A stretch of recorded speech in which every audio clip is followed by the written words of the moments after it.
Greetings to everyone. I would like to inform all the speakers that we will be beginning shortly with the plenary session.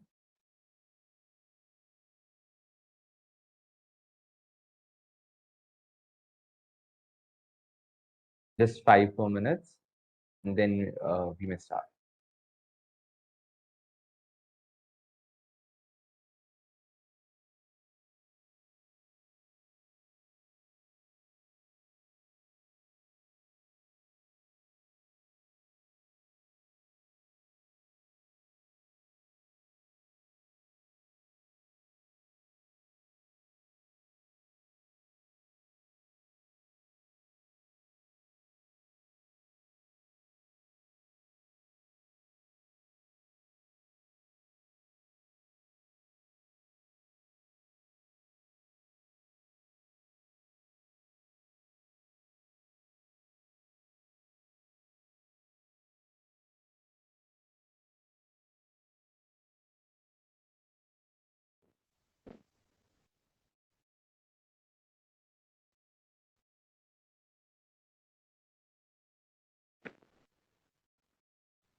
Greetings to everyone once again.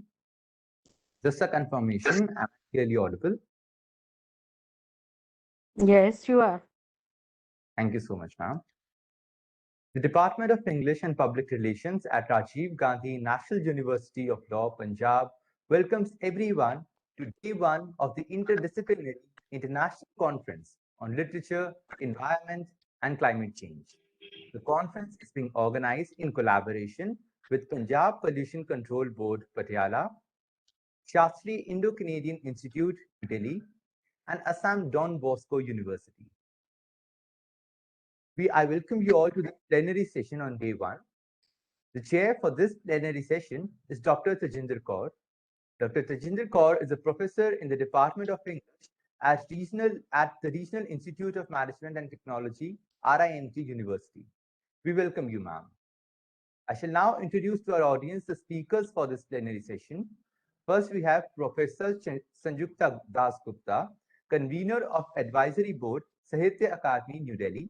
We then have Professor Dipendu Das, Dean of the Assam University, Silchar, Professor Nabir Ghosh, UGC Emeritus Professor and Chief Editor of Remarkings.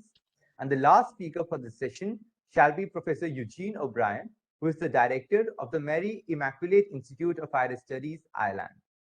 Now I request Dr. Navleen Multani to kindly take over and proceed with the session.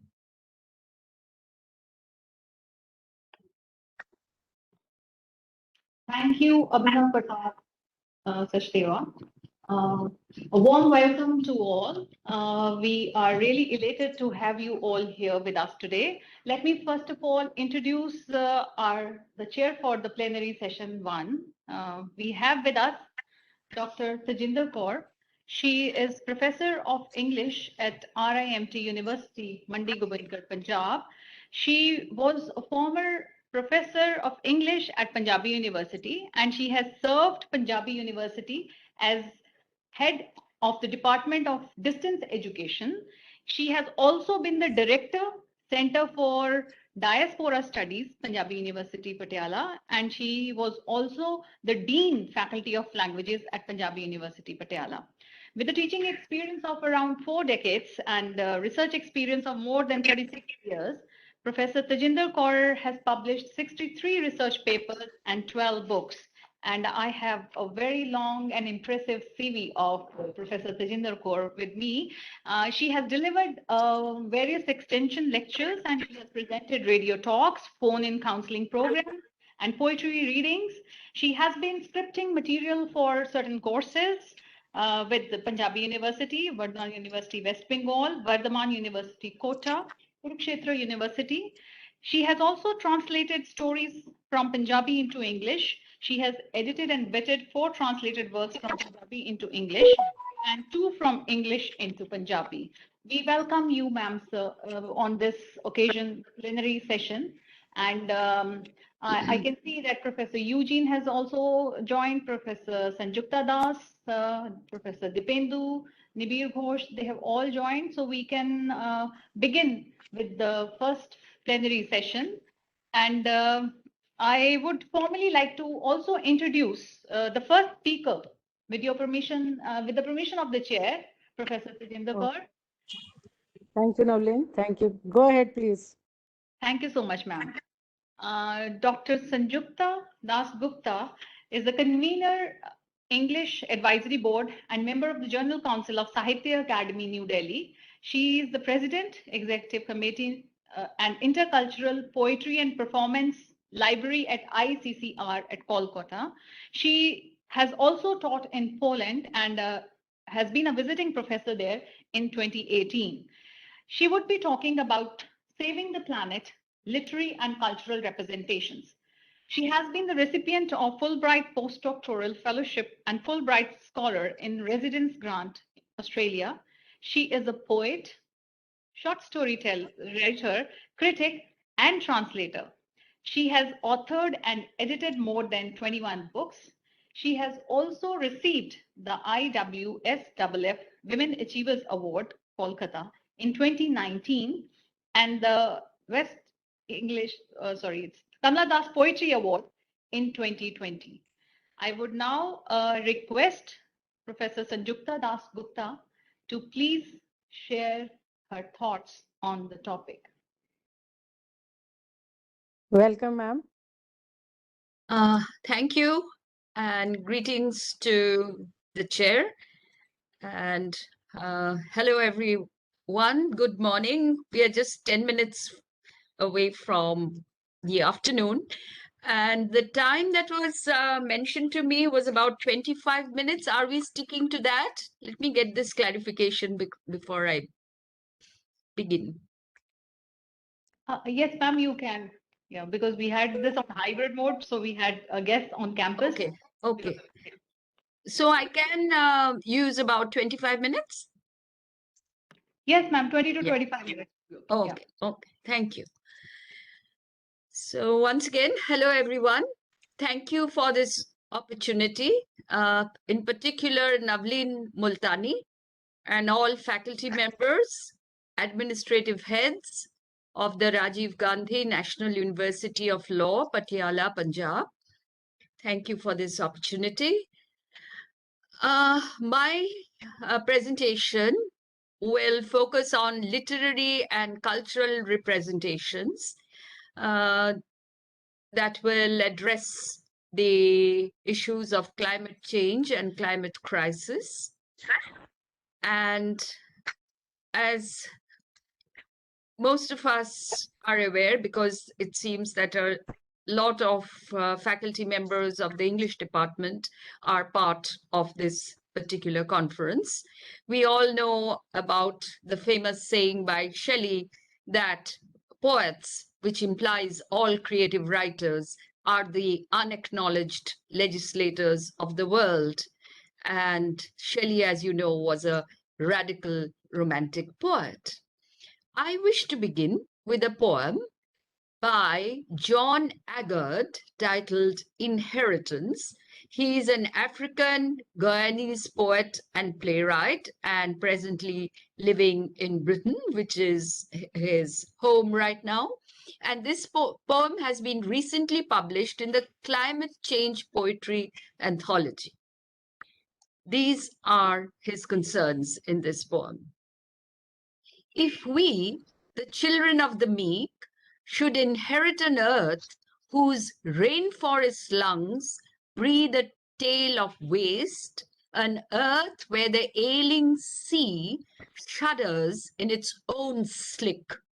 If we, the children of the meek, should inherit an earth where the grass goes nostalgic at the mere mention of green and the sky looks out of its depth when reminded of blue, if we, the children of the meek, should inherit such an earth, then we ask of the future one question. Should we dance or break into gnashing of teeth at the news of our inheritance?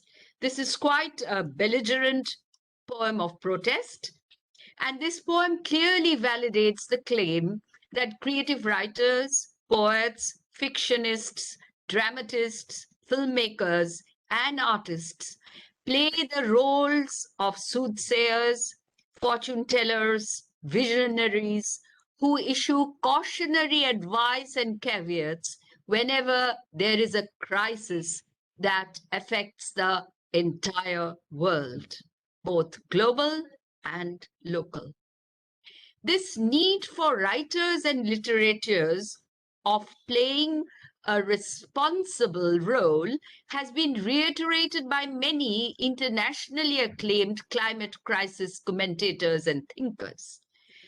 For instance, the global failure to react to climate crisis is leading to a catastrophe, according to many, and therefore there is almost a clarion call that if only professionals of imagination, such as novelists or screenwriters, what a phrase, professionals of imagination, such as novelists or screenwriters, should give shape to it, that is, to the climate crisis and climate change, then of course, an effective course of action could be taken. Here lies the most intricate task assigned to writers who must concretize this global crisis and raise awareness on a large scale. The role of writers is essential to the management of the climate crisis in the sense that when future generations look back upon the great derangement, they will certainly blame the leaders and politicians of this time for their failure to address the climate crisis. But they must well hold artists and writers to be equally culpable, for the imagining of possibilities is not, after all, the job of politicians and bureaucrats. You know who the speaker is? Of course, Nabir Ghosh. Nevertheless, there is a tendency among today's writers and artists to avoid the climate crisis in their works, according to recent commentators on climate crisis. And so we find that only a tiny group of writers, such as J.G. Ballard, Margaret Atwood, Kurt Vonnegut, Barbara Kinsolver, Doris Lessing, Cormac McCarthy, Ian McQuan, and T. Corrigason Boyle has confronted or at least evoked something of the changing world. Now, this comment was made in the late 1990s. There are, of late, a group of writers who are addressing this directly, the climate crisis. I will come to that presently. But now let us turn to others who have made a difference in climate crisis sensitization. So let's briefly turn our attention to the climate activist of Sweden, Greta Thunberg, a 15-year-old teenager who protested against all vested interests as she declared unequivocally, and this is what she said, "To all of you who choose to look the other way every day because you seem more frightened of the changes that can prevent catastrophic climate change than the catastrophic climate change itself, your silence is worst of all." Your silence is worst of all. That is an accusation. That is a way of pointing out that we are all shunning our collective responsibility in saving the planet. So in the Youth Climate Summit, which was held last year in September, Greta and all her friends who were present together collectively asserted, I quote, "You have stolen my dreams and my childhood with your empty words, and yet I'm one of the lucky ones. People are suffering, people are dying, entire ecosystems are collapsing. We are in the beginning of a mass extinction, and all you can talk about is money and fairy tales of eternal economic growth. How dare you?" And there comes the threat. Now, one of the earliest caveats issued by an environmentalist was the Vice President of the United States, Al Gore, way back in the year 2006, when his best-selling book, An Inconvenient Truth, also became a very, very widely acclaimed documentary film. Al Gore, in this particular documentary film, which was watched more often than the book being read, which is a common practice nowadays, that we watch more than we read. So the film, the documentary film, won several awards, including 2 Oscars and the Nobel Peace Prize in the year 2007. Now, in The Inconvenient Truth, Al Gore had said, in order to face down the danger that is stalking us and move through it, we first have to recognize that we are facing a crisis. So why is it that our leaders seem not to hear such clarion warnings? Are they resisting the truth because they know that the moment they acknowledge it, they will face a moral imperative to act? Is it simply more convenient to ignore the warnings? And this film, if you have watched it, I think you can find it on YouTube. It does an excellent job of addressing how the effects of global warming have affected millions of lives around the world. Deaths due to extreme heat waves, homelessness due to flooding. Just now, the keynote address referred to all this in British Columbia. And the more regular occurrences of drought, mudslides, hurricanes, and typhoons. Gore also outlined the impact of minute daily temperature rises on ecological cycles, such as birds that starve because caterpillars hatch early and forests that are destroyed by extended feeding periods of pine beetles. Most frighteningly, the film points to a catastrophic future for the planet, its ecology, and inhabitants unless immediate action is taken. And so the viewer is horrified as he watches the calculated images of China, San Francisco, Manhattan, all partially submerged by rising sea levels. But climate awareness, negligence, change, and crisis have been chronicled by writers and artists through many centuries of human history. Even a cursory reading of Amitav Ghosh's book, The Great Derangement, Climate Change and the Unthinkable, published in 2016, will prove how creative writers have anticipated and interpreted climate crisis. I will go back in time now, when the first Indian and first Asian Nobel laureate of literature, Rabindranath Tagore, regretted in a poem that though he had traveled through many diverse nations, he had yet to notice the dewdrop glistening on a green blade of grass, resplendent in the soft morning light. This was a poet's clarion call to focus our attention on the environment. An environment which we have claimed as our birthright. An environment which we persist in using and abusing without any concern, in complete carelessness. It is this planet that is calling out to us, issuing endless caveats to make us aware that destruction of the environment is self-destruction.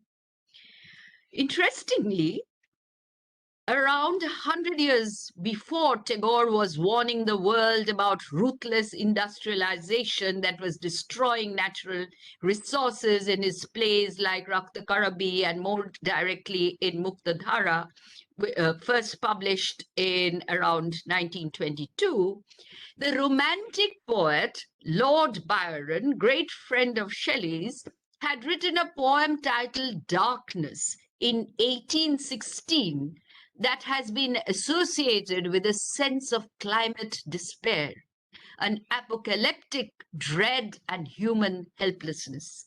I will just read out some lines from that rather long poem. The world was void. The populous and the powerful was a lump, seasonless, herbless, treeless, manless, lifeless, a lump of death, a chaos of hard clay. The rivers, lakes, and ocean all stood still, and nothing stirred within their silent depths.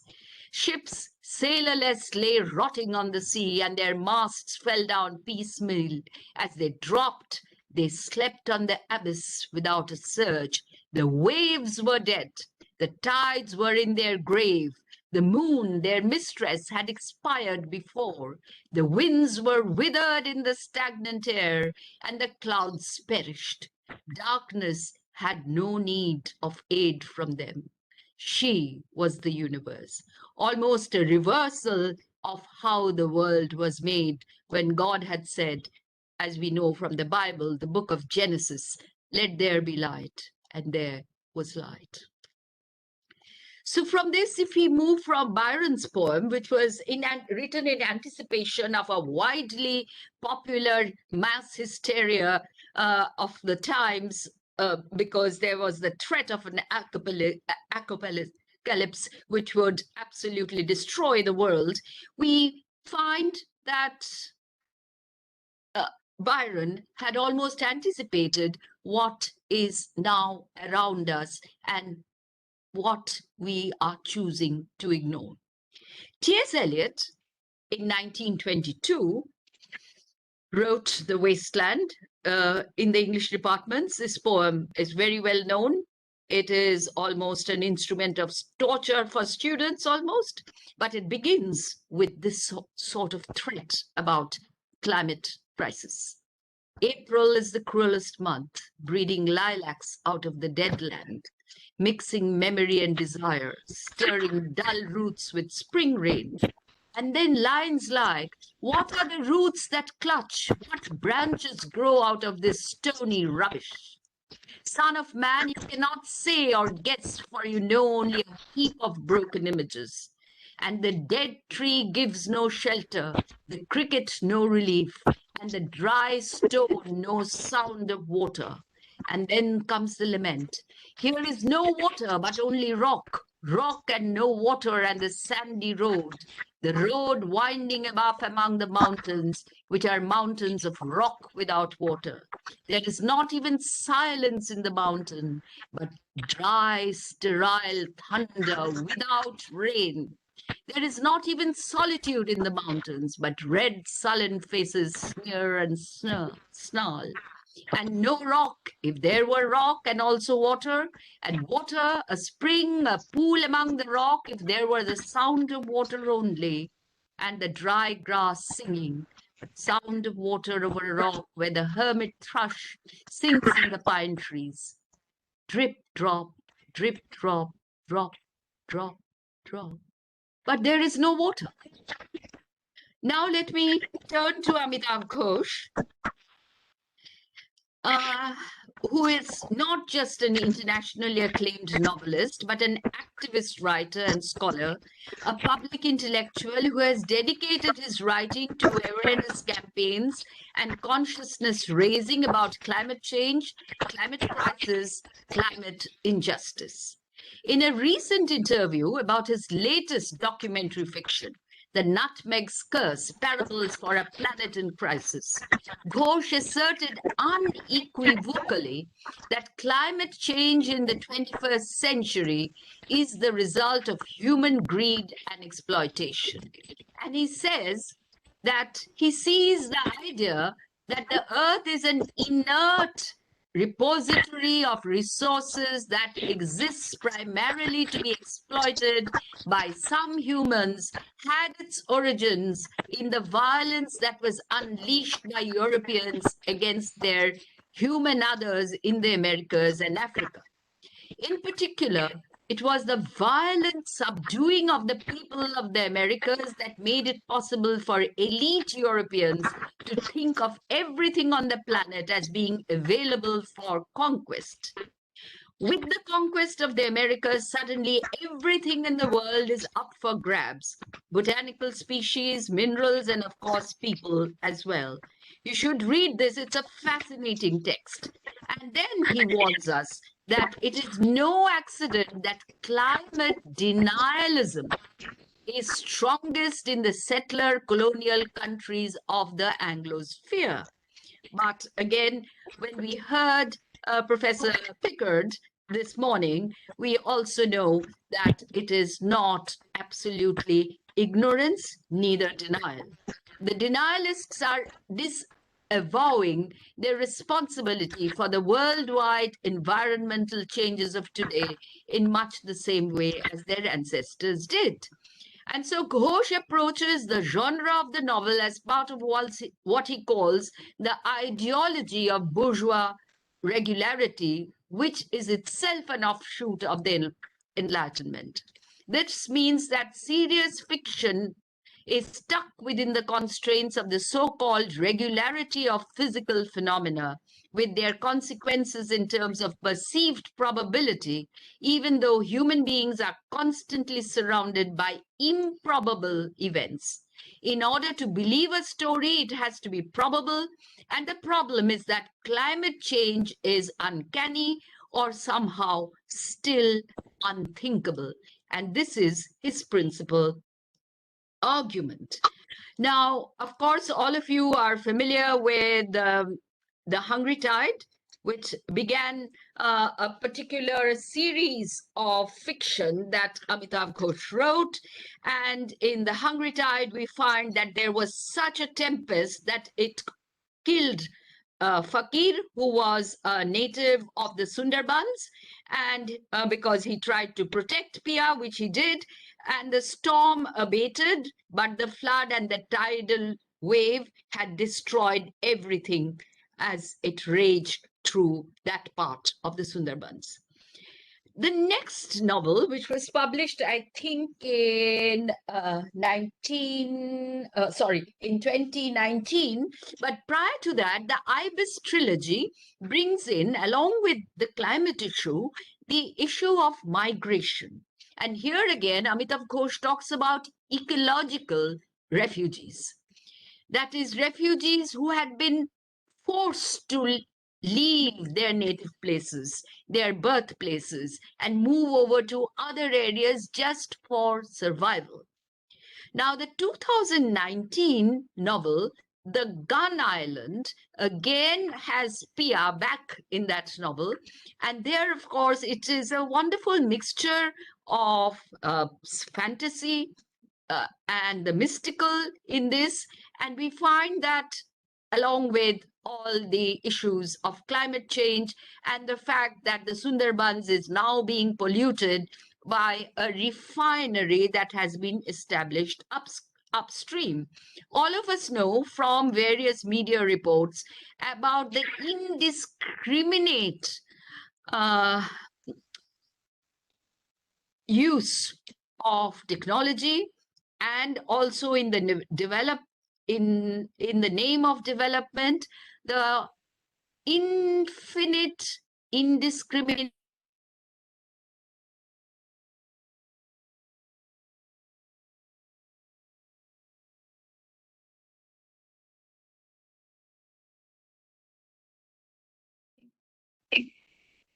Professor Sanjukta Dasgupta, probably I think we lost some connection. I think there's some connectivity issue your side. And there is some issue with their connection.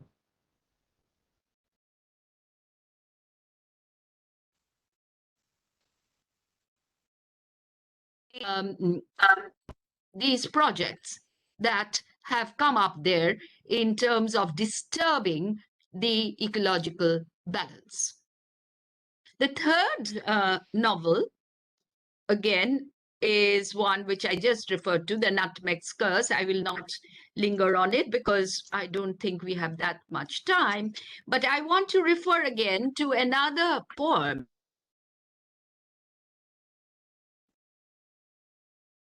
The fact that even those micro details that we hardly notice, but if we do, we will find how they are getting affected. The micro detailing of nature.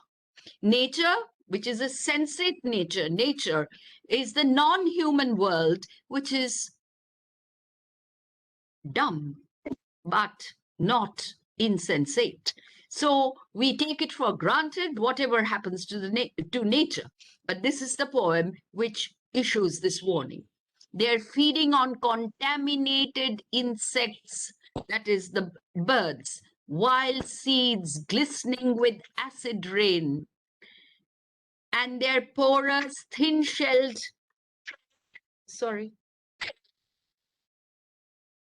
and their porous, thin-shelled eggs, bluish or milky or speckled, lying doomed in each intricate nest. Everything is drenched with loss. The wood thrush and starling, the unripe fruit of the lemon tree. With all that's been ruined, these songs impale the air with their sharp, insistent needles. So, and then let me turn to a poet from this part of the world, that is from India, and I'm referring to Sudeep Sen and his recently published volume of poems, of course, titled Anthropocene, which is the most relevant volume which has come out in the last few years in terms of climate change and climate crisis. And Sudeep Sen writes, "My lungs fueled by Delhi's insidious toxic air echo asthmatic sounds, a new vinyl dub remix. Our universe where radiation germinates from human follies, where contamination persists from mistrust, where pleasures of sex are merely a sport, where everything is ambition, everything is desire, everything is nothing, nothing and everything." So there is a lot of despair and nihilism in this sort of assertion. It reminds me of Hemingway, who reconstructed the Lord's Prayer and said, "Our nada, who art in nada." So nada, of course, is a Spanish word for nothingness. So that element of nihilism is now also a part of the poet's despair, a poet's feeling of outrage and disillusionment that human beings have chosen to be deaf and dumb. So from Sudeep's poem, I would just go on to refer to many novels which have been published in the last 15 to 20 years, that is from the 21st century. I will just refer to one very quickly because, again, we are running out of time probably. And this is New York 2140, published in 2017. And this is by Kim Stanley Robinson, who is looked upon nowadays as one of the greatest novelists of who is representing climate crisis. In New York 2140, he imagines that New York City will become a floating city like Venice, and he also titles New York City as Super Venice. And this is once again due to indiscriminate use of technology, setting up of factories, all in the name of development.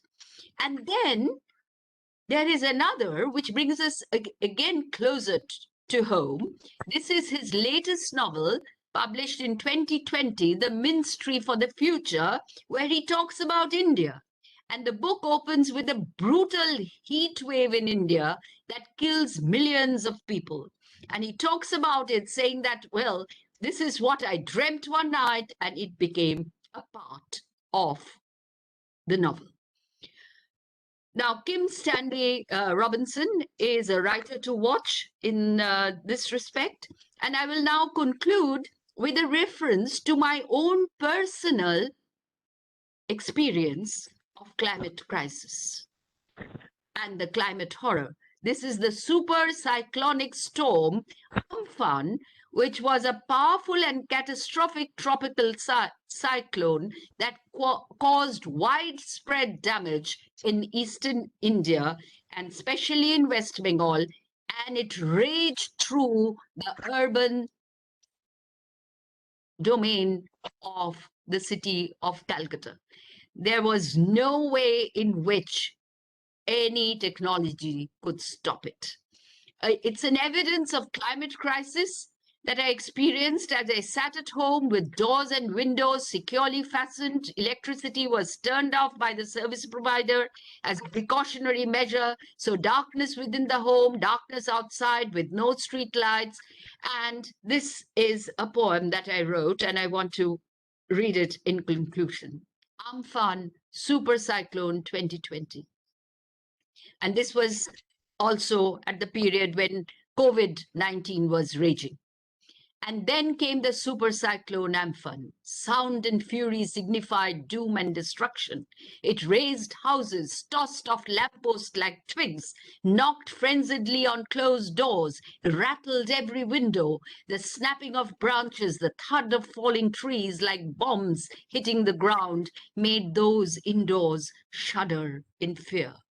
Amphan rushed like 1,000 express trains, whistling doom like a chilling chorus of banshees. It sped through fragile makeshift hutments, flattening them all, ripped, torn, sundered.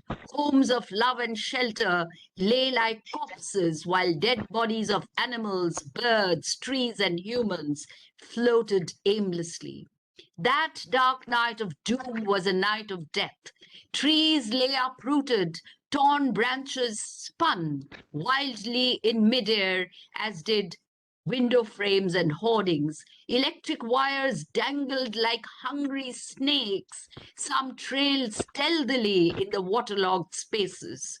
The innocence of nature's ruthless destruction, the innocence of violent viruses choking thousands to death, and yet the uprooted migrants walked on towards the spaces that had housed their homes as the cyclone sped out of the borders. Nothing and no one could be locked down anymore. They huddled, exposed in thousands, horrified that it had to be them every time. No mask could mask this truth this time. Geologists are locking horns about which should be the more appropriate signifier regarding climate crisis in the 21st century, a case of semantic jugglery. Should it be Holocene or Anthropocene? Should we debate about terraformations, technology, reversing climate crisis, neutralizing the risk factors? Creative writers are going nitpicking about the discursive problematics of fantasy novels, science fiction, and climate fiction. And poetry plays a more transcendent role here, as it did from the time of the epics and the oral traditions, as the enduring earth wonders when we shall truly wake up, cleanse the earth of all borders and boundaries, hegemony, neo-imperialism, violence, weaponizing, profit and power politics, and overcome all such selfish collective narcissism someday, very soon. Thank you for your patience. Thank you, ma'am. Thank you so much. Very nice presentation. Navleen, you love to say something, or I should say something when the session ends? What is the protocol? It's the privilege of the chair, ma'am. The floor is all Oh, yours. I have just to thank Madam Sanjukta that she has furthered the kinds of discussions and deliberations that had been going on since morning. Of course, the issues had been floated, but Madam, through literature and various other cultural representations, has proved how literary writers, or for that matter, every sensitive writer, has been very, very sensitive to the problems of the times. And I think the biggest problem of the day is the problem of environmental pollution and ecological horrors that have been created. I would like to add only one thing to what ma'am has said, though she has referred to it in the end. I think the problem now is more than the problems caused by nature, man-made problems. Say Hiroshima and Nagasaki problem, and the recent Ukraine and Russia war. How these nuclear bombs and biological weapons, they are bringing climatic, I won't call it change, horror and grief. These are within our control. So we may say we are uprooting and disturbing nature, but where we can keep a check. And we need to spiritualize our thinking and the role of spirituality, ethics, morality, how they can train, or you can say, vacuumize our mindsets. Then I think all the problems will start getting solved. This is what I can say. Ma'am, again, thank you so much. You have Thank you. really Thank you for having me.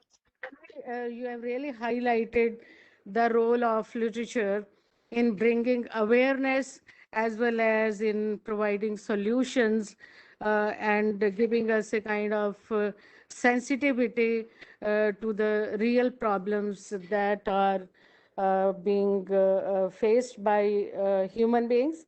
Again, I will say not only human beings, living and non-living, we are part of the universe, and the humans, they need to play a role collectively as well as individually.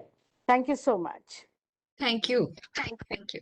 Thank you Thank so you. much, Professor Sanjukta Dasgupta. It was a pleasure listening to you, whether you were talking about Byron and you reminded us about the torture of T.S. Eliot, which we understood years later. We understand him now, not when it was being taught to us during Right. the MA classes, the Yeah. master's course. I'm also grateful to Dr. Richard Pickard, who is still with us. He's connected with us, despite the fact that it is night there in Canada. Thank you so much, sir, for your presence here throughout this plenary session as well. I would now like to invite. Something more? I think the way Dr. Sanjukta has reinterpreted T.S. Eliot, there is a need to look at the canonical text from eco-critical angle. And this can make a specialized kind of interpretation. Of course, Amitav Ghosh and others, they have been much research from eco-critical angle, but Eliot's concerns about environment and climate change, though not critiqued openly, they need to be talked about, and Eliot's relevance in this field needs to be highlighted. So some scholars, they can take up this kind of research. Thank you so This much. is Thank you. Thank you. I would also like to acknowledge the presence of Professor Nabir Ghosh, who has joined us. And I would also acknowledge the presence of my dear students who are attending this session from their classroom. Thank you so much, students, for staying connected with us. I hope this was a very useful exercise for you all, because Professor Richard Pickard has already been talking about how he has practically been doing certain things to make his students understand the grief, the rage better, the more better. So now we move on to the next plenary speaker, Dr. Dipendu Das. He's a professor in the Department of English. He's a former dean, SKS School of English and Foreign Language Studies, and he is serving the Assam University, Silchar. His areas of interest include drama studies, translation studies, cultural studies, Indian writing in English, and migration studies. He has published more than 66 research papers and authored and edited 10 books. He has been on various academic assignments in UK University of Southampton, Queen's University, Belfast. And today he is going to talk about the need for mending our broken relationship with nature, rereading Tagore's Muktadhara in a pandemic-stricken world. I welcome you, sir, and kindly share your thoughts on the topic with us. Thank you. Please let me know whether I am audible and visible. Yes, sir. Yes, sir. Oh, Yes, you are. Thank you so much. Namaskar. Good afternoon to everybody. At the outset, I would like to express my thanks to Rajiv Gandhi University of Law, Punjab, Dr. Navleen Multani in particular, Professor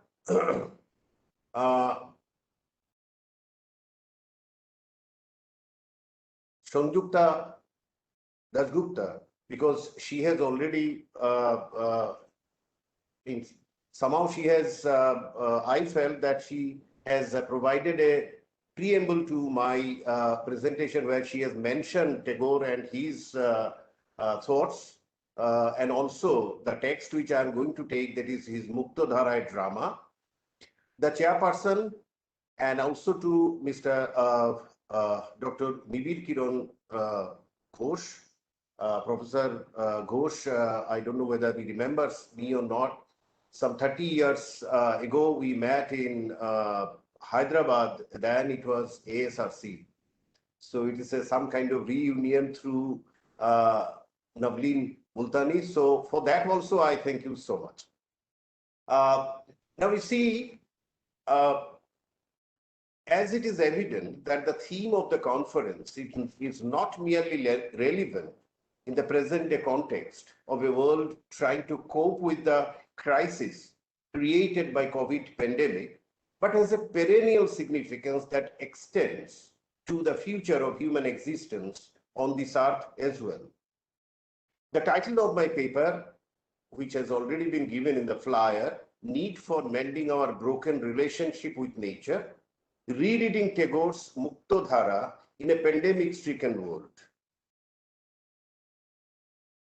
The reason behind the outbreak of COVID-19 virus in the closing days of 2019 is yet to be resolved, and many may take years to arrive at a conclusion. But what is clear is that the one outbreak was just a symptom of a sickness, not a cause of it. For more than 2 decades, evidence has been building on the link between how we encroach on, degrade, and exploit the natural world and the risk of zoonoses, animal diseases that spill over into humans. In 1997, a large area of In 1997, a large area of rainforest in Southeast Asia was burned to the ground to make way for palm oil plantations. A combination of deforestation, forest fires, and broader belief to have forced hundreds of fruit breeds away from their natural habitats towards fruit orchards planted in close proximity to intensive pig farms. Those conditions led to the emergence of Nipah virus, which spilled over from infected bats to pigs and from pigs to pig farmers. Over the next 2 years, the disease would kill more than 100 people. This should have served as a warning. Now, 2 decades later, we are facing a health crisis of an altogether different scale, with COVID-19 causing the most tragic health, social, and economic crisis in living memory. All these illustrate that our destructive behavior towards nature has been endangering our own health, a stark reality we have been collectively ignoring for decades. We must recognize that the way we blatantly disregard the environment and the ecosystem has pushed the natural world to its limits. Nature is currently declining globally at rates unprecedented in human history. And this is actually increasing our vulnerability to new diseases, particularly as a result of land use change through activities such as deforestation and agricultural and livestock intensification. These outbreaks of diseases are manifestations of our dangerously unbalanced relationship with nature. The science of severing the symbiotic relationship with nature began to be perceived from a long period, particularly since the days of industrial revolution in the West, attended by incessant human greed for wealth, the urge for domination, and to rule over the rest of the world as subservient subjects. In this context, several works of Rabindranath Tagore, written near about a century ago, seem to be relevant as they send strong warning bell against the exploitation of ecosystems in the name of development and the dehumanization of human civilization to serve the expansionistic strategies of the colonizers. A study of the rapid growth of civilization in the Western world, particularly after the Industrial Revolution, makes it evident that that the control over ecosystem remained one of the most important strategies for its development and expansion. Human history bears testimony to the fact that with the passage of time, this strategy was employed to suit the scheme of the colonial power for the establishment, expansion, and sustenance of supremacy in the pretext of progress. The sanction of this ideology was sought in the scriptures for ensuring its popularity, and accordingly, the biblical myth of creation was interpreted to suit this colonialist strategy. And I quote, "And God blessed them, God said unto them, be fruitful and multiply and replenish the earth and subdue it and have dominion over the fish of the sea and over the fowl of the air and over every living thing that moveth upon the earth." Unquote. This is from Genesis 1. Hence, a divine sanction behind the exploitation of the earth was promoted. Naturally, such a strategy received widespread criticism, and consequently, Christianity and colonialism were often termed as close associates, which were considered to have acted in many ways as the religious arm of the colonial powers. As the tenets of the religion were used to justify the actions of the colonialists, and I've quoted from Stephen Bevan, his essays, Christian Complicity in Colonialism / Globalism, and also from Jake Mader, from his essay, Cosmetic Christianity and the Problem of Colonialism. Now, however, the colonialist strategies conveniently overlook the fact that Christianity also advocates the need to nurture, to protect, and the Bible makes it clear that creation expresses God's wisdom and power. And Christians are called, and I quote from the book of Leviticus, the land to be stewards, to nurture, to protect, and to preserve his creation. And I quote once again, "The land is mine, and you are but aliens and my tenants. Throughout the country that you hold as a possession, you must provide for the redemption of the land." Unquote. This is, as I mentioned, the book of Leviticus. The deep concern for ecology and ecosystem is integral to Indian philosophy and therefore finds manifestation in Indian expressive tradition, where human interaction with nature remains central to the artistic and creative sensibilities. The Atharva Veda, written in the Vedic Sanskrit between 1500 to 500 BCE, upholds the mother image of nature, which nourishes her children, the human beings, and the life on earth. Tasu no dheyavina pavasa mata bhumi putra ohang prithibhya. The earth is my mother, her child am I. Infinite space is my father. May he fill us with plenty.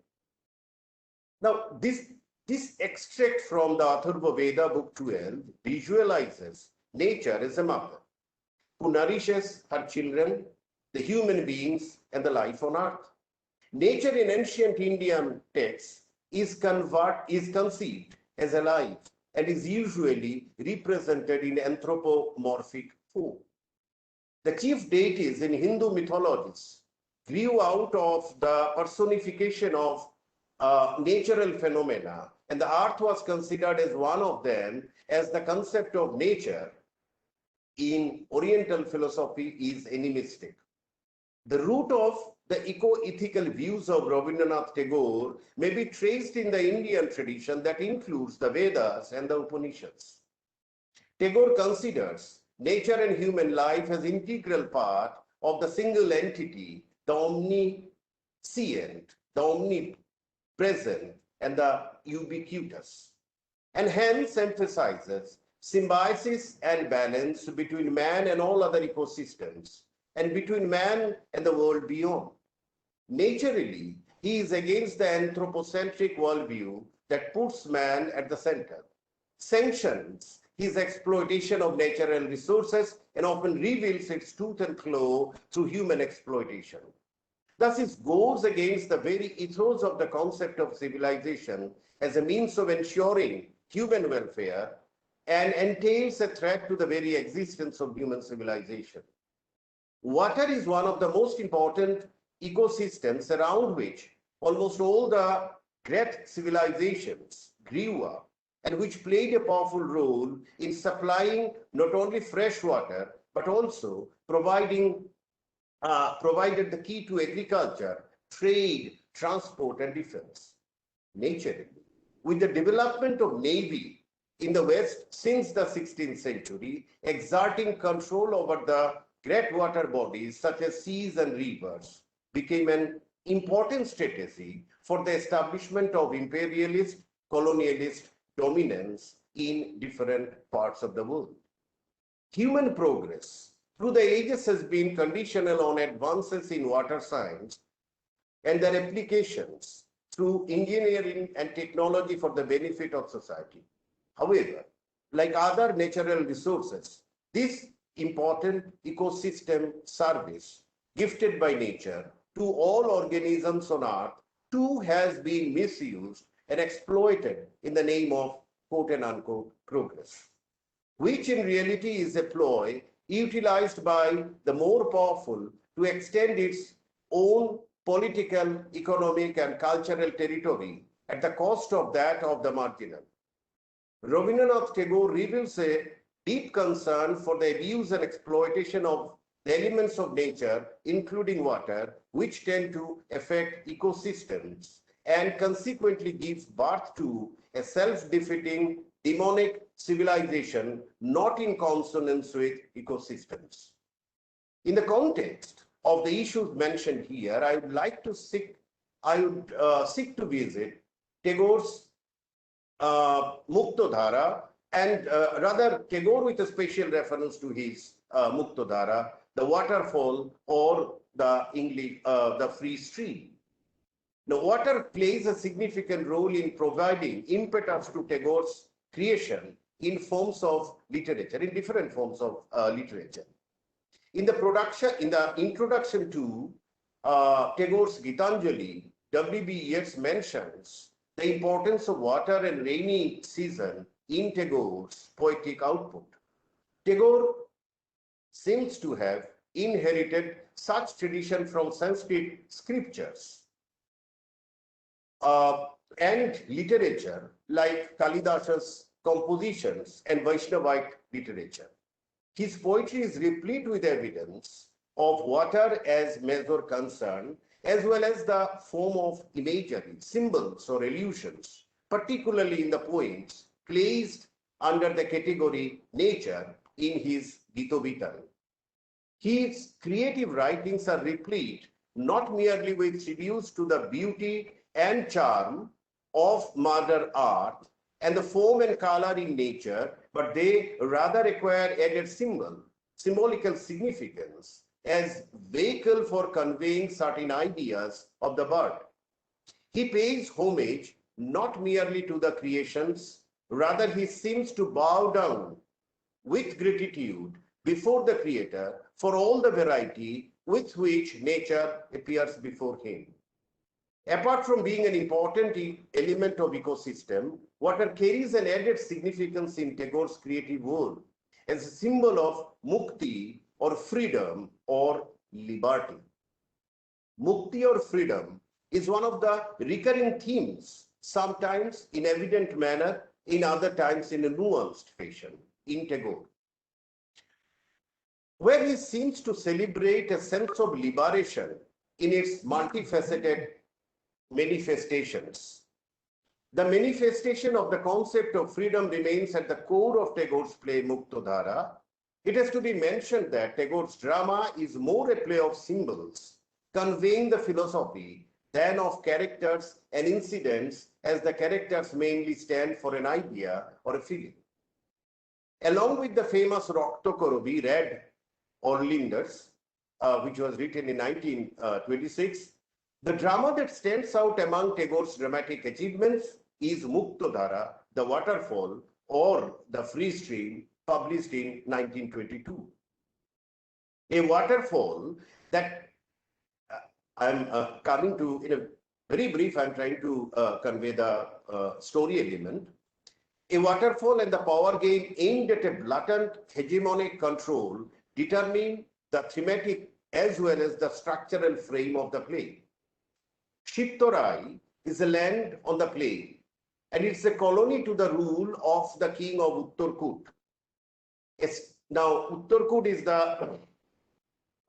the land which controls Shiptorai. The king of Uttarkut controls Shiptorai. So Shiptorai is some kind of a colony. Now Shiptorai is Uttarkut. Uttarkut is at a higher plane terrain.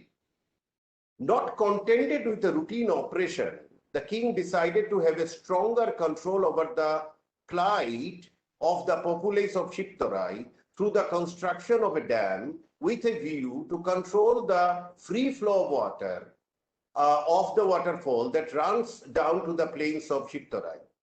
The water from the hilly terrains of Uttarkut helps in providing ample supply of water needed for the cultivation in Shiptorai.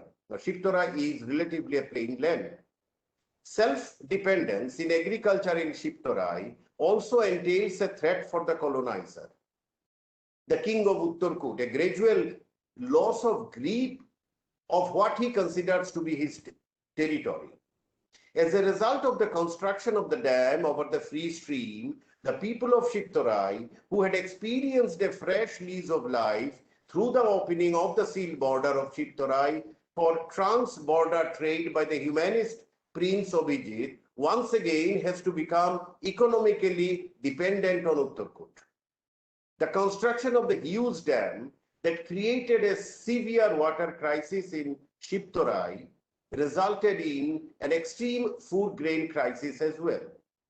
This unconcern for the plight of the colonized by the colonizer reminds one of the predicaments of the cultivators of the Bengal as a result of the forcible indigo plantation in the first half of 19th century and the indigo revolt that took place in 1859, 2 years before the birth of Rabindranath Tagore.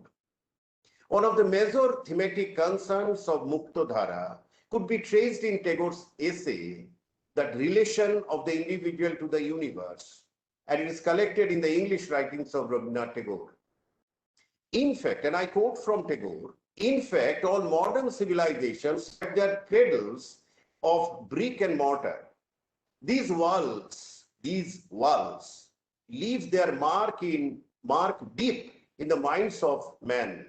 They set up a principle of divide and rule in our mental outlook, which begets in us a habit of securing all our conquests by fortifying them and separating them from one another. The construction of physical wall should lead to the erection of mental wall between peoples. Otherwise, the very purpose of constructing wall would be nullified. Hence, the schoolmaster in Muktodhara assures the king Ranajit, and I quote, "Your Majesty may rest assured that these very boys, his students, will one day be terror to all those who have the misfortune to be born outside our boundaries." Unquote. Ruthless oppression ultimately compels the people of Shiptorai to revolt against the colonial master. They find a leader in Dhananjay Boiragi, a philosopher and a preacher of non-violence, and a comrade in Abhijit, the crown prince of Uttarkot. Significantly, it turns out that Abhijit was not a real son of the king, rather an orphan found near the free stream. The divide between the people of Uttarkot and Shiptorai becomes evident as there is a great celebration in Uttarkot for being able to check the free flow of water through the use of technology and thus use it as a weapon to serve the purpose of the colonial ruler, while there is a heart-wrenching cry in Shiptorai as the people of Shiptorai have been deprived of their basic needs of life following the construction of the dam. The divide serves as the desired purpose for the colonizer, the king of Uttarkot, and as the people of the two regions seek the enemy in the other. The orphan prince, that is Abhijit, is imprisoned as he joins the non-violent revolt of the subjects of Shiptorai.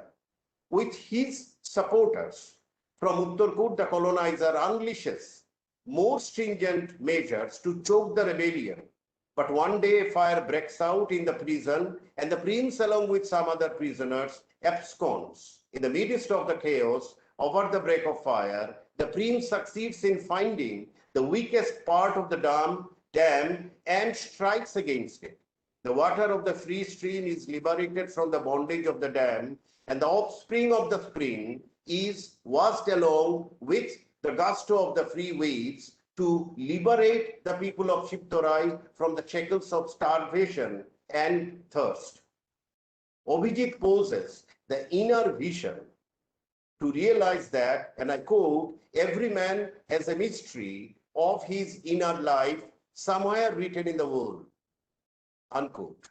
He knows that the secret of his own life has its symbol in that waterfall of Muktadhara. And I quote from the text, when I saw its movement shackled, I received a shock at the very root of my being. This is what Abhijit says. And discovered that this throne of Uttarkot is an embankment built up across my own life's current. And I have come out into the road to set free its course, unquote. In the context of the use and misuse of one of the most important ecosystems of nature, Tagore here raises some important issues having socio-political and economic implications.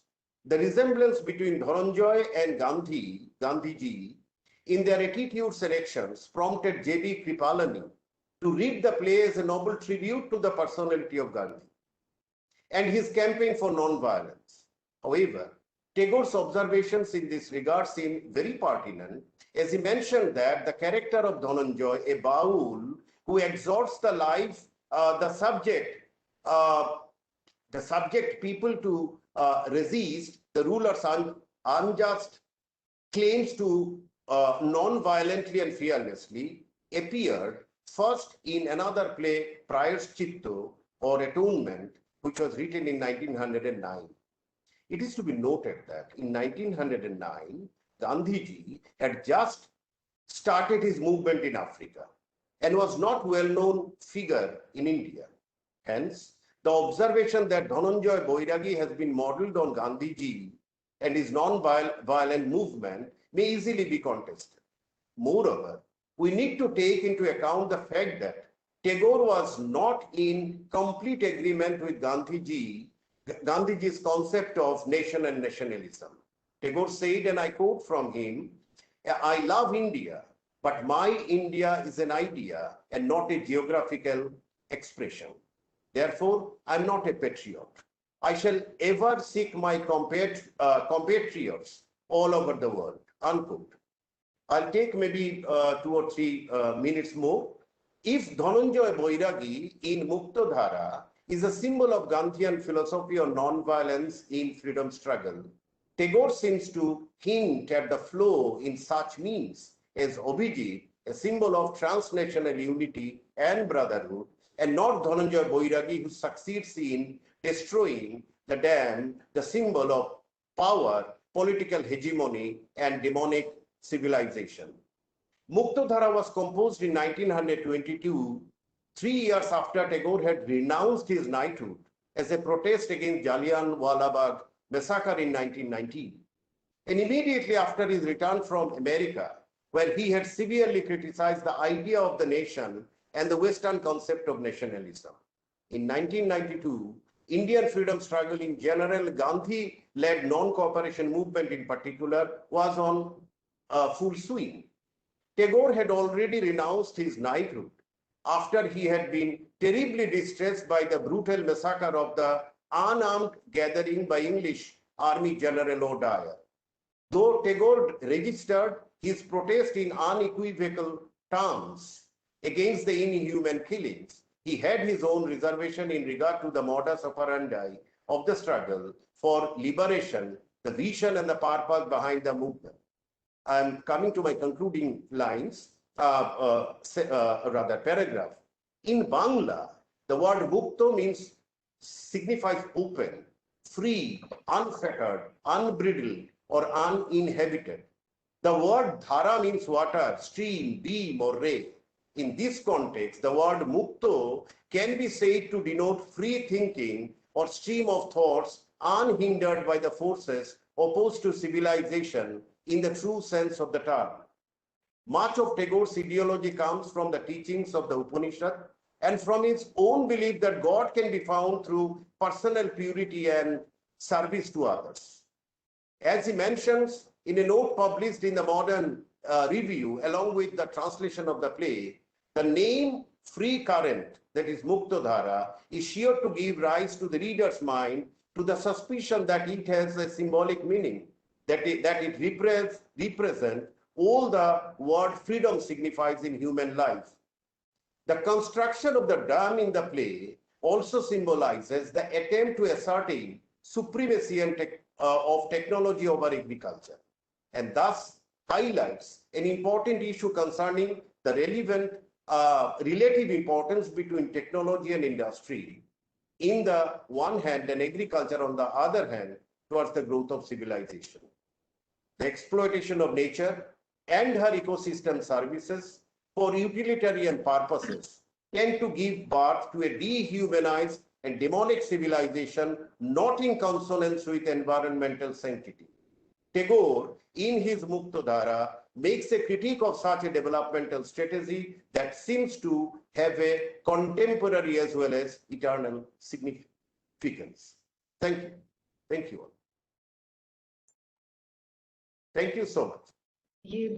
Thank you so much, Professor Dipendu Das, for enlightening us. And Ma'am Tejinder can have her observation. And the speakers are requested to make it to 20 to 25 minutes, as probably because of the guests we had on campus. We are slightly behind our schedule. It's like a 15-20. So we have to, because we have technical sessions at 2:15, we have to give time also for the interactive session later. Thank you so much.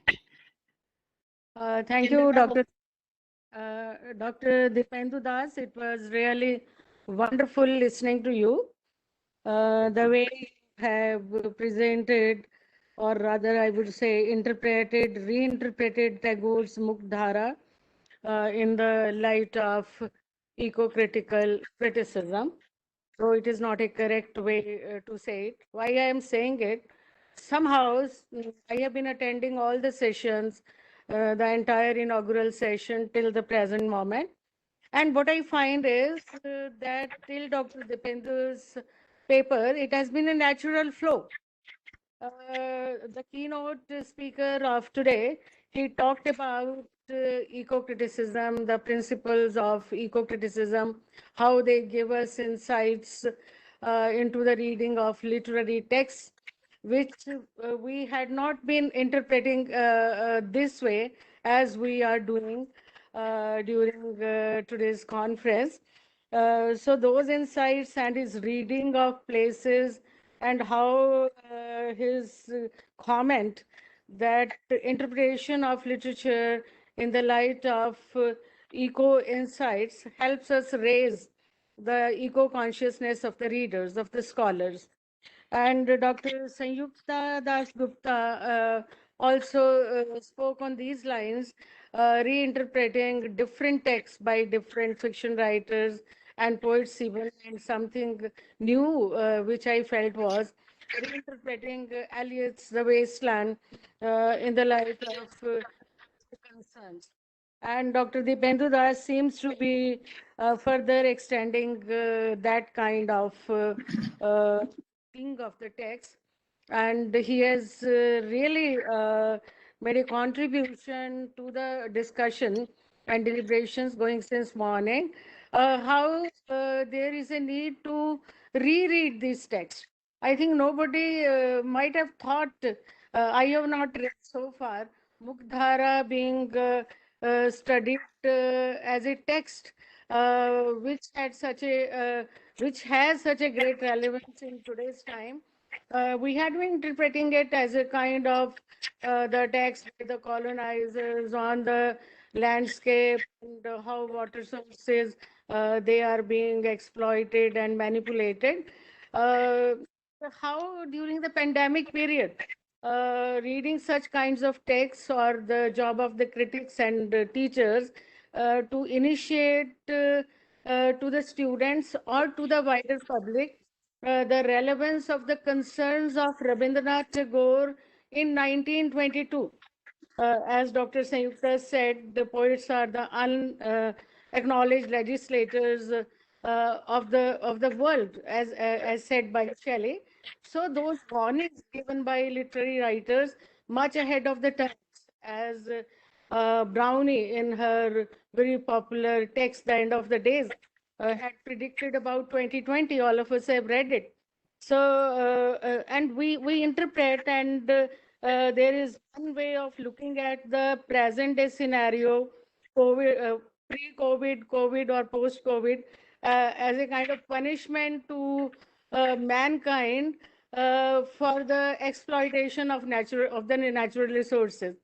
Now, these kinds of warnings, they were given by Rabindranath Tagore earlier also. Now, if we use colonization as a kind of metaphor, all of us are colonizers, right?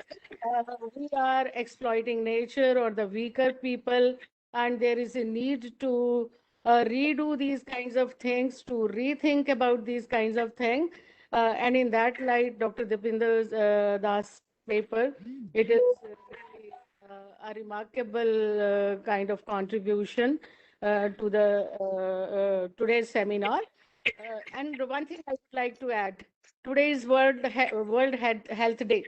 And what is health? Disease, the absence of disease. And we are diseased now. So pollution and exploitation or overusing of anything, misusing of anything is a disease. And we can cure the disease only by coming to the normal, using it in a proper way. That is what is required. And the human health or the health of the entire universe can be maintained only by making it disease free. And we all know what does that mean. This is what I have to say. And once again, I congratulate Professor Dipendu for his wonderful presentation. Thank you, madam. Thank you so much. Thank you, ma'am, and thank you, Professor Dipendu Das. We now move on to Dr. Nabir Ghosh for his talk on The Flower Faded, but the Pain Remained, Reflections on Nature in Literature. Before he begins with his discourse on The Flower Faded, I would like to introduce him to the audience. I believe he needs no introduction, yes, and Dr. Saiket Banerjee can even, and Dr. Tejinder Kaur, each one of us, we know him so well. He is a UGC Emeritus Professor. He has served the Department of English Studies and Research at Agra. He was a Senior Fulbright Fellow 2003-4 at the University of Washington, Seattle, USA. He is the author of widely acclaimed books like Multicultural America, Conversations with Contemporary Authors, Calculus of Power, Modern American Political Novel. He is the chief editor of Remarkings, International Peer-Reviewed Biannual Journal of English of Letters. He has worked on Buddhist perspectives in contemporary African American Dalit writings for the Emeritus Fellow Project and which was awarded by the University Grants Commission, New Delhi. I would now request Professor Nabir Ghosh to share his thoughts on the occasion. Thank you, Dr. Navleen, Dr. Tejinder Kaur, worthy speakers, participants to this international conference, and my dear students. First of all, I bring greetings to you all from the city of the Taj, and I thank the Law University, Punjab, for giving me this opportunity to share with you some of my views on this seminal topic of the conference. Dr. Navleen, could you ask the technical team to play the video? All right, sir. I'll just, Mr. Inderpreet Singh, kindly, you're requested to play the video that sir had already shared with us. Yes, ma'am. Thank you.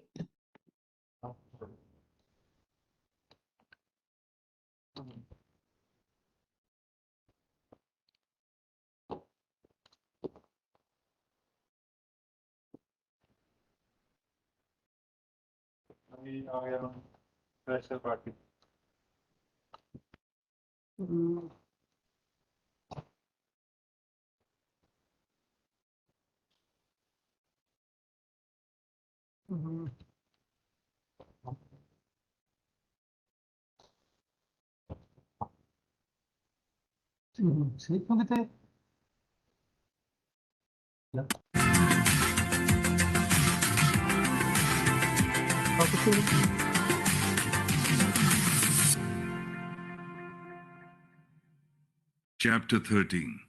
The Miller of the Dee. Madam. There dwelt a miller, hale and bold, beside the river Dee. He worked and sang from morn till night, no lark more blithe than he. And this the burden of his song forever used to be. I envy nobody, no, not I, and nobody envies me. Thou art wrong, my friend, said good King Hell, as wrong can be. For could my heart be light as night, I'd gladly change with thee. And tell me now, what makes thee sing, with voice so loud and free, while I am sad, though I am king? Beside the river Dee, the miller smiled and doffed his cap. I earn my bread, quoth he. I love my wife, I love my friend, I love my children three. I owe no penny I cannot pay. I thank the river Dee, that turns the mill, that grinds the corn, that feeds my babes and me. Good friend, said Hell, and sighed the while, farewell and happy be. But say no more, if thou'dst be true, that no one envies thee. Thy mealy cap is worth my crown, thy mill my kingdom's fee. Such men as thou are England's boast, O miller of the Dee.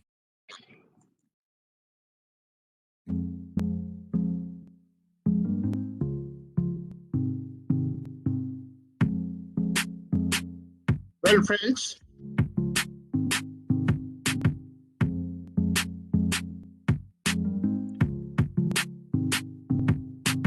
you can switch off the video, please.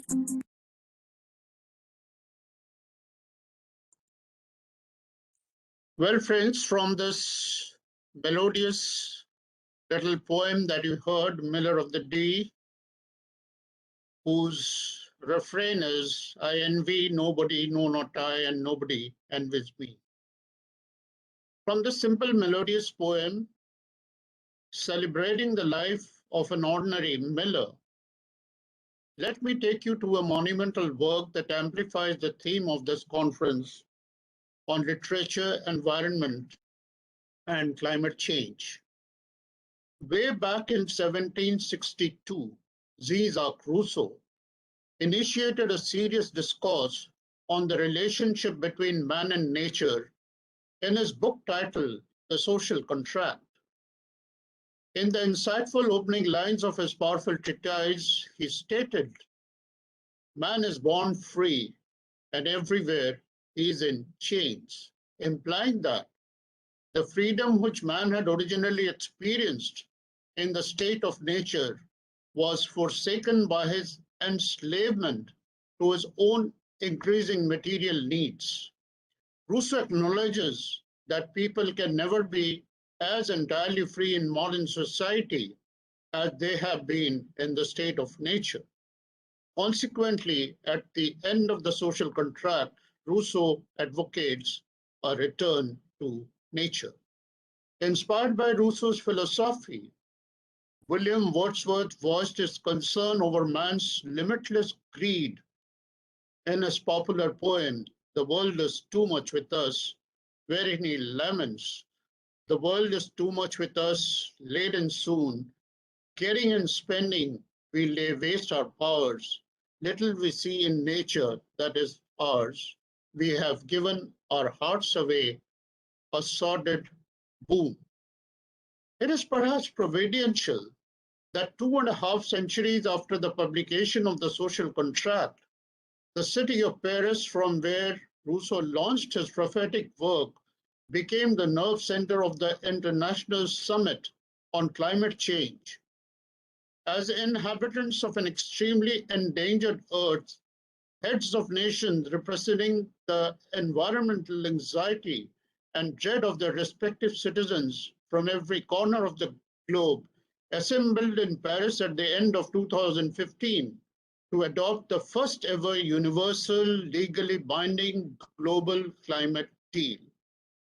The global ecological crisis that we are now confronting is unprecedented in human history.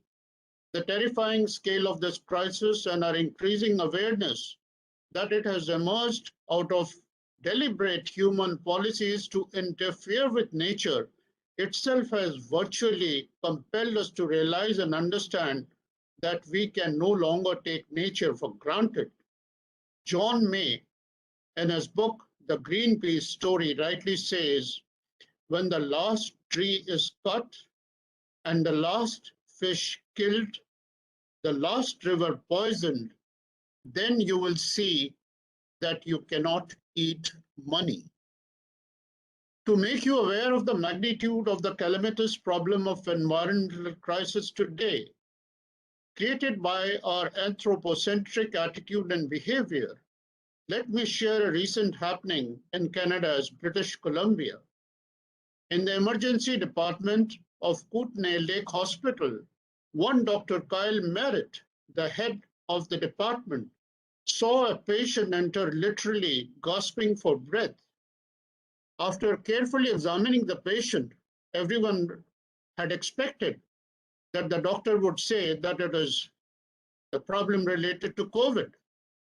But after carefully examining the patient, Dr. Merritt announced his diagnosis: climate change. When asked why he chose to make the unusual diagnosis, Dr. Merritt stated, "If we are not looking at the underlying cause and we are just treating the symptoms, we are just gonna keep falling further and further behind." So what I would like to share with you is a few experiences that literature brings to mind, how we can look at the underlying causes and not just the symptoms. In Wordsworth's poem, which all of us as students of literature and teachers of literature are familiar with, lines composed a few lines above Tintin Abbey on revisiting the banks of the Wye during a tour July 13, 1798, William Wordsworth talks about these beauteous forms through a long absence have not been to me as is a landscape to a blind man's eye. They have not been these beauteous forms of nature. And I wish to connect this line to what follows in the stanza. And these beauteous forms he connects to on that best portion of a good man's life, his little, nameless, unremembered acts of kindness and of love.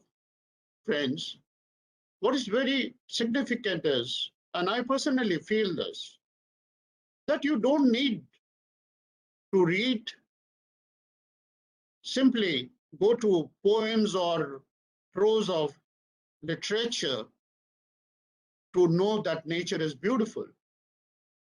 You just go to a seashore or to a hilly area or to a place full of natural habitat, you will see that nature is beautiful. But what I wish to emphasize is I'm not looking at nature, literature, to tell me nature is beautiful. I'm looking at nature to see what is the underlying message. In addition to Wordsworth, I would like, and here I would like to mention, especially because the students of the law are here, that these very lines that attracted Wordsworth to compose such a beautiful kind of a tribute to nature has been referred to as the most favorite poems that changed the life of the eminent jurist Nani Palkhiwala. Now I take you to a poem, a few lines of the poem by Rabindranath Tagore from his collection, The Gardener. The title of the poem, I Plucked You Flower, shows the impact of human aggression on nature. I plucked your flower, O world. I pressed it to my heart and the thorn pricked. When the day waned and it darkened, I found that the flower had faded, but the pain remained. But here I wish to emphasize to all the learned participants and resource persons to this conference that merely reading or writing poems and stories of nature, planting saplings on World Environment Day, or sharing selfies at beautiful natural resorts on Facebook or Instagram, or writing profoundly scholarly papers for climate change conferences will not take us closer to comprehending the problem or determining what role we can play to mitigate the crisis. We really need to explore in literature elements that can sensitize us and others to human misery, poverty, malnutrition, debilitating diseases, discrimination, and oppression of man by man.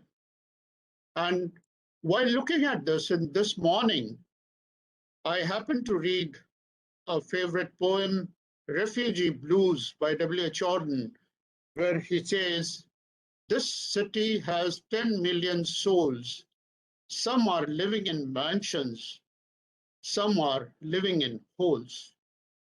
These lines suddenly made me look at the whole scenario, and I thought, let me do something related to these lines where I can see the extent of the problem. So in the process this morning, I Googled Haravi Slums. I'm sharing the details from one of the sites. The slum, says the site, like many others, lacks provisions for sanitation, drains, safe drinking water, roads, or other basic services. The film industry has played a key role in bringing the slum to prominence. It was featured in films like the Oscar-winning Slumdog Millionaire and the more recent Gully Boy. the sprawling Dharavi became the favorite tourist experience of 2019 in India and even beat the Taj Mahal, says travel site TripAdvisor's travelers. I was amused and shocked at the same time. When I further looked into the Dharavi situation, I was informed that in less than 535 acres of land live close to 12 lakh people, which means roughly 17 square feet per inhabitant. In contrast, I was equally amused to learn that one single family whose affluence and popularity is common knowledge live in Mumbai in a modest house that is built on 4 lakh square feet, which leaves only 46,000 square feet per person. If by studying and teaching literature, we remain glamorized by such opulence and continue to turn our heads away from the consistent misery of our own humankind, does it really matter what we talk and write about climate change or environmental crisis? To contribute our share to resolving the dreadful environmental crisis, let me take you back to Rousseau, who defined the principles of the social contract, where all citizens should participate and should be committed to the general good, even if it means acting against their private or personal interests. To carry forward what Rousseau meant, we need what is passionate involvement and dedicated commitment to leave the world better than we found it in. If we can become courageous, like Gaura Devi, a woman who became a widow at the age of 22 and who with just 18 illiterate women hugged the trees to prevent them from being felled back on March 26, 1974 in distant Uttarakhand, that initiated what is now recognized globally as the Chipko movement, I believe there is still hope. What we need is to study this kind of literature that can inspire and anyone who has the slightest inclination to change into practice what one preaches. I therefore exhort the young participants in this international conference and all the students of RGNUL to explore in their own little way how they can substantiate their ideas and resolutions with concrete action to justify their commitment to environment conservation, even at the cost of their personal materialistic priorities and pursuits. I strongly affirm, in conclusion, that it is incumbent upon us all to join hands together to feel the innate joy of collectively seeing the flower in bloom, rather than find ourselves plucking them and living with the pain as Tagore had wanted. Thank you, friends. I'll end with this and with the. Thank you so much, sir. It was a pleasure listening to you, as always it is. I would now invite Professor Tejinder Kaur to share a few observations, and after that we will have Professor Eugene O'Brien, who's joining us from Ireland. Thank you, sir. Thank you. Okay, Dr. Navleen, it is, I think, too formal for me to call Nibir Dr. Nibir, because I have a question with him. Nibir, कैसे हो तुम आ रहे हो? और निबीर हमेशा ही अच्छा बोलता है. He always speaks so well, full of wisdom. But in routine kind of chat or conversation I have with him, he doesn't sound to be so wise, but his words are always full of wisdom. And it is really wonderful, Nibir, again listening to you. We have spent 21 days together in a refresher course at Jaipur, and after that also we have been meeting and talking about these things. I would just highlight two things what Nibir has said. Again, I would say that today's conference seems to be like a moving whole part relationship. I don't know by the time it ends how it will come out, but it seems to be a kind of continuation by whether it is a part of divine plan or of the organizers. Now, Nibir has further extended the scope and has really highlighted, foregrounded the ecological grief of the writers. That is behind the writing and observation or sensitivity of uh, every writer writing in any genre. I think that is the basic thing that motivates or inspires a writer. It can be ecological grief or grief of the social injustice or any kind of thing that should be there. That is the sensitivity of a writer. And he's very right when he says that we should not read literature and or anything for that matter, any cultural representation, admiring the beauty of nature. Oh, he's a nature poet, she's doing that or that. What are the factors that led Wordsworth to write a poem, The World is Too Much with Us? We have to read it and feel it, why he was so sad. And why Matthew Arnold, he was full of melancholy in his poem Dover Beach. Now the title is Dover Beach, a place of nature. Now this is what the key speaker has said. The place is Dover Beach, but the melancholy is the sea of faith, which was once at its full. So he has hinted at the factors behind that. And really, this is highlighting this kind of thing is very, very important. It has been forever and it should be there.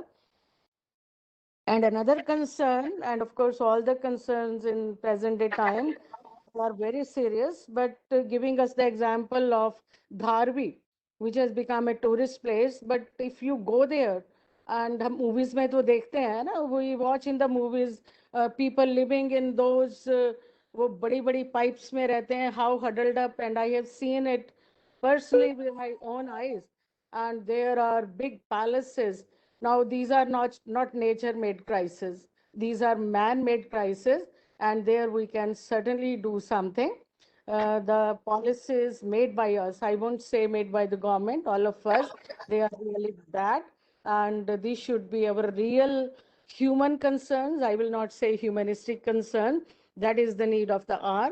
And it has become more acute, whether it is the air pollution, water pollution, cultural pollution, noise pollution, everything is diseased.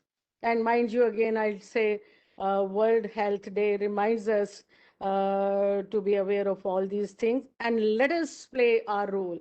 It is not the duty of a writer of literature. All of us as human beings, we should be sensitive to these things, try to correct at whatever level, in whatever way we can. Nibir, this is all I have to say. Again, congratulations, and it was good to see you. Thanks to Navleen. Tejinder, I think one of the aims of the conference was to have you as the chair. I know. I But feel then- Thank you so much, sir. Let me news. just tell you, Professor Tejinder, the state in which, she is attending and chairing and making such learned observations, we know she's always doing that. She had some slight problem, despite her fracture and everything, she is continuously, she's connected with us since morning, and she has assured me that she will be there till the valedictory. So we are really grateful to Professor Tejinder Kaur, and it's always a pleasure to hear Professor Nabir Ghosh. Thank you so much. I would now like to introduce Professor Eugene O'Brien, who is the head and director of Institute of Irish Studies, Mary Immaculate College, University of Limerick. I have a very, very long and impressive CV of Professor Eugene, but when I contacted him for the first time and he accepted our invite, I'm so grateful to you, sir, for having accepted our invite. And the only word that the poet Seamus Heaney, the work that you had, done on Seamus Heaney during your PhD research work, and all that you have regarding, poetry, really, encouraged me to just ask you whether, sir, would you be comfortable, for a plenary talk in our conference? And sir promptly said yes. Thank you so much, sir. So he is, he has edited several, complete or almost 13 books. He is a series editor with Mellon Press. He is also series editor with Lively Press, Peter Lang Press, and he is the editor of Irish Book Review. And he has contributed several chapters in several academic books. His PhD basically concentrates on at the frontier of language, post-structuralist perspectives on aesthetic ideology in the writings of Seamus Heaney. He has held several administrative posts in his whole teaching career. He has been a part of several committees, whether it is the research progression panel or it is the Royal Irish Academy of Literature. He has been the vice president and of the research advisory group, and he has also been heading the academic programs. I welcome you, sir, to the International Conference on Literature, Environment, and Climate Change. He would be talking about the changing words and changing words, the poetics of climate change in Irish poetry. We heard in the morning the keynote speaker, Dr. Richard Pickard. He was talking about Canada. And now, sir, it's your time to tell us about the Irish poetry and how does it talk about the climate change. I welcome you, sir. Very much exciting. I enjoy to enjoy the others to the about in particularly online when carbon or fuel. It's sorry, could I just so your voice is slightly breaking. Your voice is slightly breaking. Yeah. Better. Looks like it has improved. Yeah, it looks like it has improved. Yes. Okay. As can the problem. I want and I interesting lawyers because No, I think he has to log in again. There's some issue with their connectivity. Sir, if you will log in again, then we will check that what is the issue with your voice. Your voice is not clear.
No.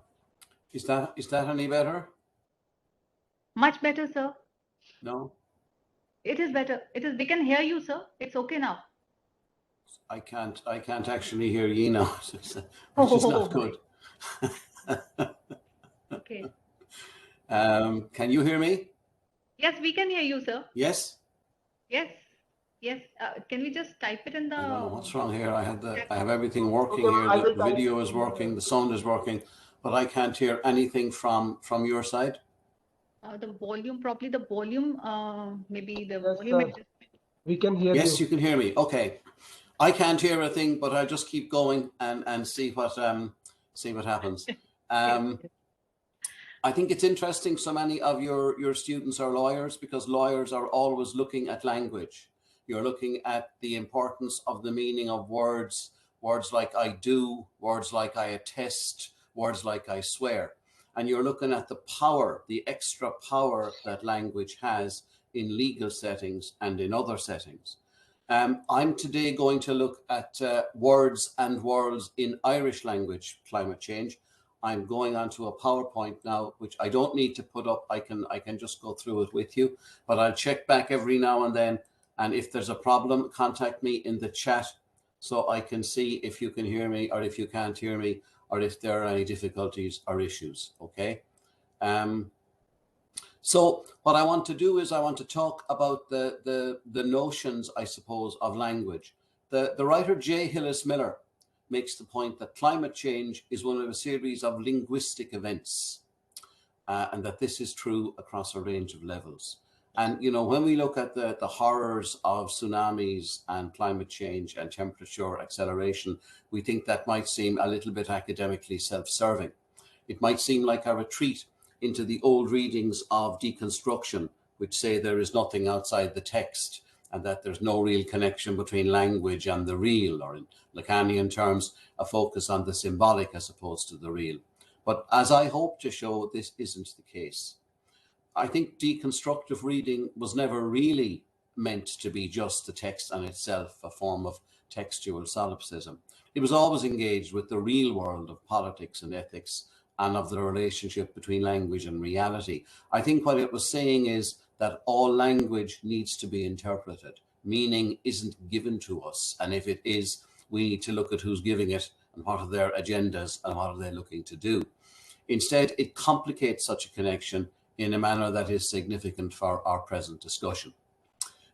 Hillis Miller says, we have in any case already passed the tipping point of irreversible climate change, which is a little bit depressing, but it's, I think, probably a fair point. It's been facilitated in part by climate change deniers who believe the lies told by politicians and the media, claiming that the evidence for anthropogenic climate change is a hoax perpetrated by mad scientists against the evidence. I think most of us here wouldn't agree with that, but that is a view. And it's a view that is held. I wouldn't say widely held, but it is held and it needs to be challenged. And gatherings like this, and I think dealing with younger students and young people like this, is important to make those points and to validate the science. There is a social and scientific element in the study of so-called hard scientific facts that's been at the center of a lot of debate. But the key point is, I think, that the social construction of scientific facts doesn't deny facticity.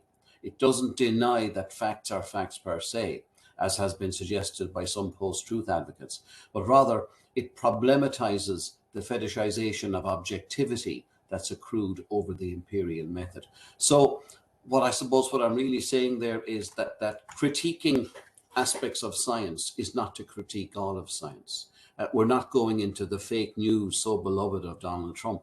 And what we're doing is we're making the point that all knowledge comes with limitations, all knowledge comes with ideological agendas, and that we as readers and critics and writers need to be aware of this, and I think to point it out.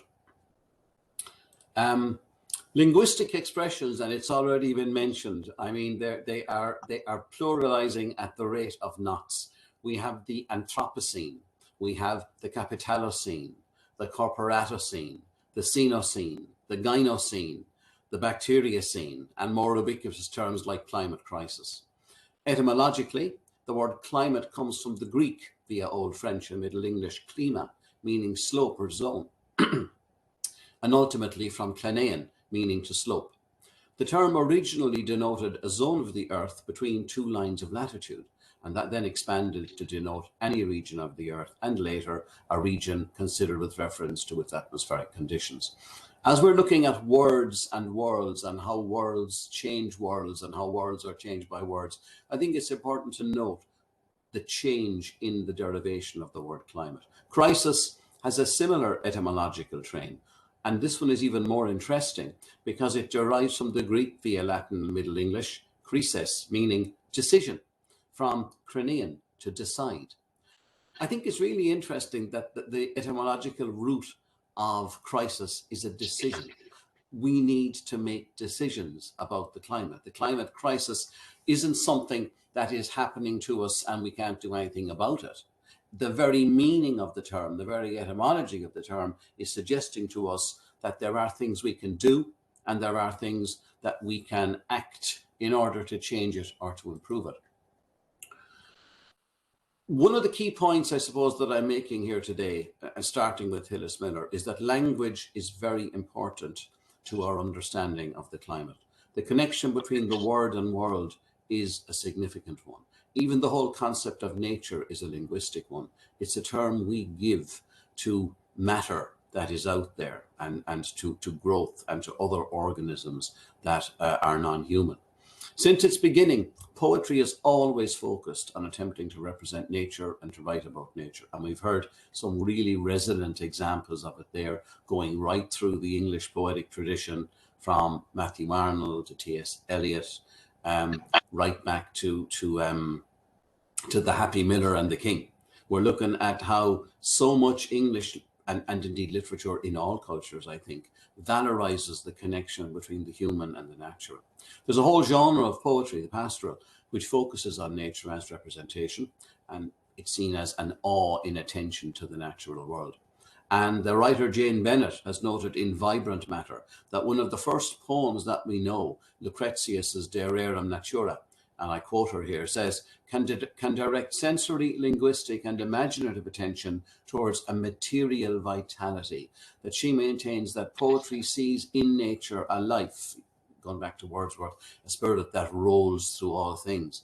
And it's interesting that this, one of the earliest poems, doesn't set up the human nature, animate, inanimate, subject-object binarism that's been hegemonic in our dealings, possibly from the post-Enlightenment and the kind of instrumental notions of reason with the natural world. This poetry sees the human and the natural as coexisting and being together, and I think that's significant. I would look now at the work of Martin Heidegger, and Heidegger's politics, of course, are obnoxious and horrible, and I don't think anybody would with the right mind, would set out to defend them. That said, his thinking on other issues that are not political and not involved with Nazism is actually quite prescient and would have a lot to say about the role of the human and nature. Heidegger, in attempting to transcend the binary opposition that we had before of subject and object, man and nature, etc., man and woman even, through poetizing or poetic thinking, looks to listen to the earth as part of what he calls being in the world, in der Weltsein. For Heidegger, philosophy isn't about the human, it's about the human in the world, not conquering the world, not mastering the world, but in it. Indeed, it's in his work that we find a sustained challenge to Cartesian notions and a lot of references to poetry. And I'm just checking in the chat there. If you can hear me, don't say anything. If not, just make a note and I can always log back out and log in again. There's nothing worse than having someone breaking up when you're trying to listen to what they're saying. For Heidegger, existence necessitates acknowledging the material content of our creaturely existence. And he uses the word creaturely, us as a part of nature, our being in the world. And two of his big terms foreground this: Dasein, being there, and we already mentioned in der Weltsein, being in the world, but belonging to the world, that the human can only be seen as human in the world, which I think is huge for climate change, for climate writing, for eco-criticism, for eco-theory.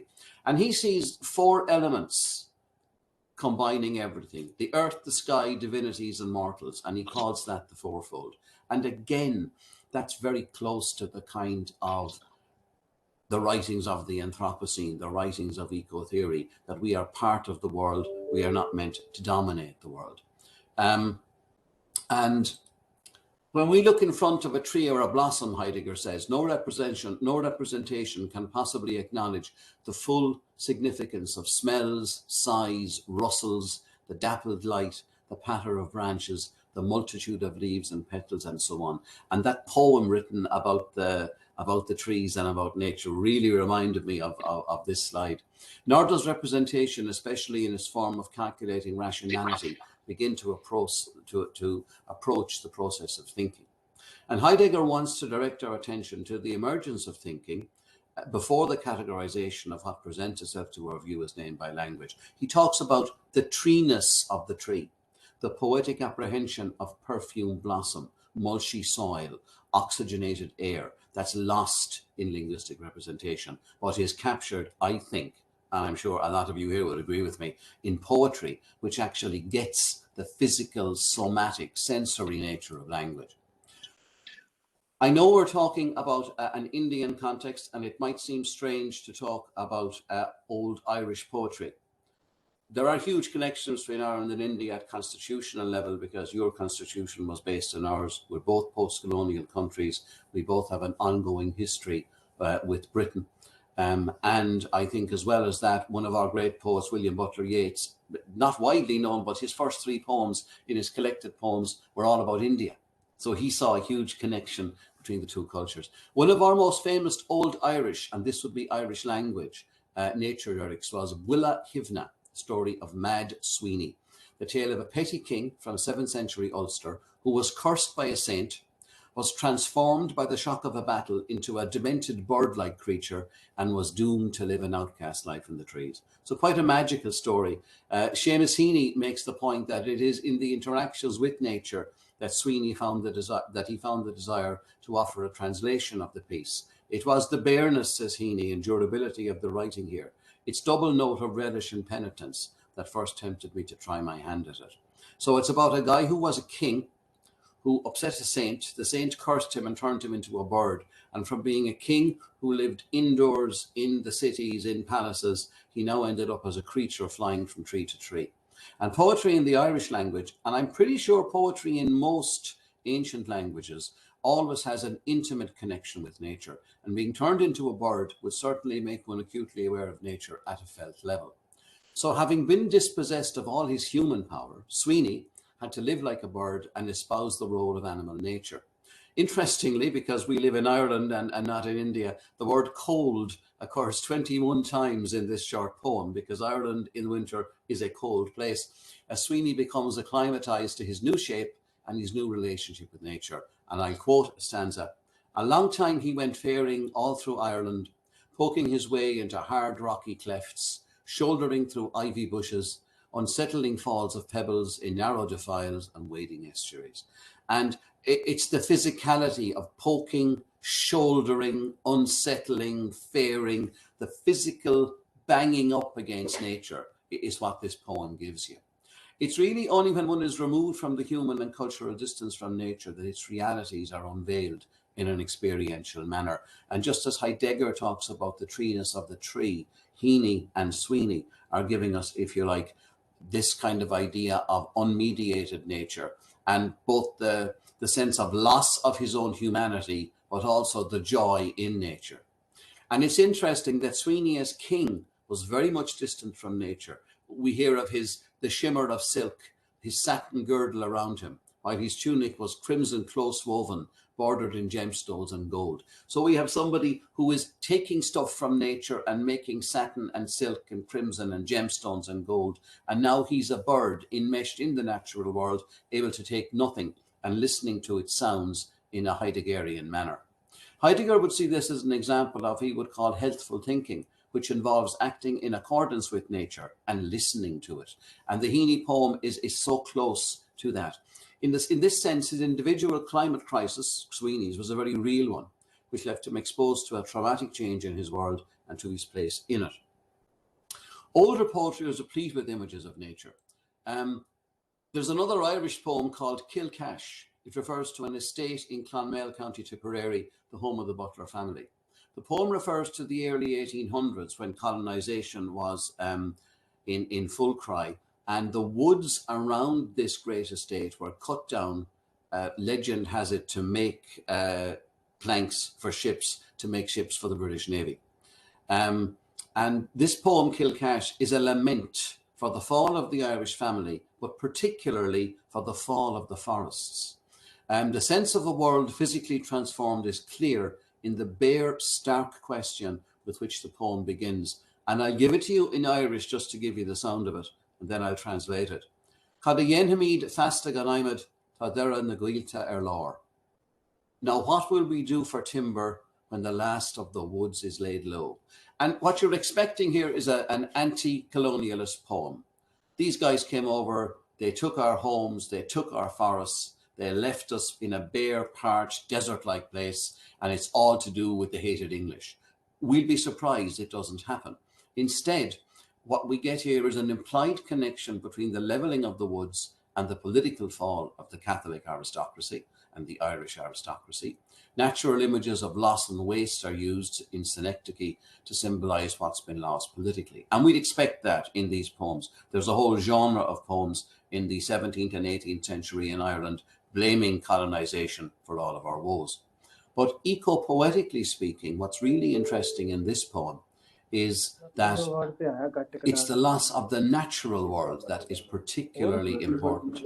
The attenuation of Gaelic power is almost a consequence. It's the loss of nature is the huge issue here for these poets. But what's that got to do with climate crisis? With climate crisis in the present? Well, one of the core signifiers of modernity is the clearing of woods in order that towns, cities, and infrastructure may be developed. We all know the story of the Amazonian rainforests and the fact they're being cut down, probably even as we speak. And in Kilcash, this happened, and it's responded to by the poem. As Ruth Irwin tellingly puts it, modernity starts with land clearances. And while there are undoubted benefits to such a process in terms of a lived life and employment, the imperatives are really driven by the surge of capital investment and by the desire for mastery of nature, as opposed to some sort of harmonious coexistence with it. There's a sense of the apocalyptic at play in this poem, as we can see from the following quotation. I won't give it to you in Irish because I'm watching my time here and I don't have it written up and it would just be sounds, but I'll give you the English in it. No bird song there sweet and delightful as we watch the sun go down, nor cuckoo on top of the branches, settling the world to rest.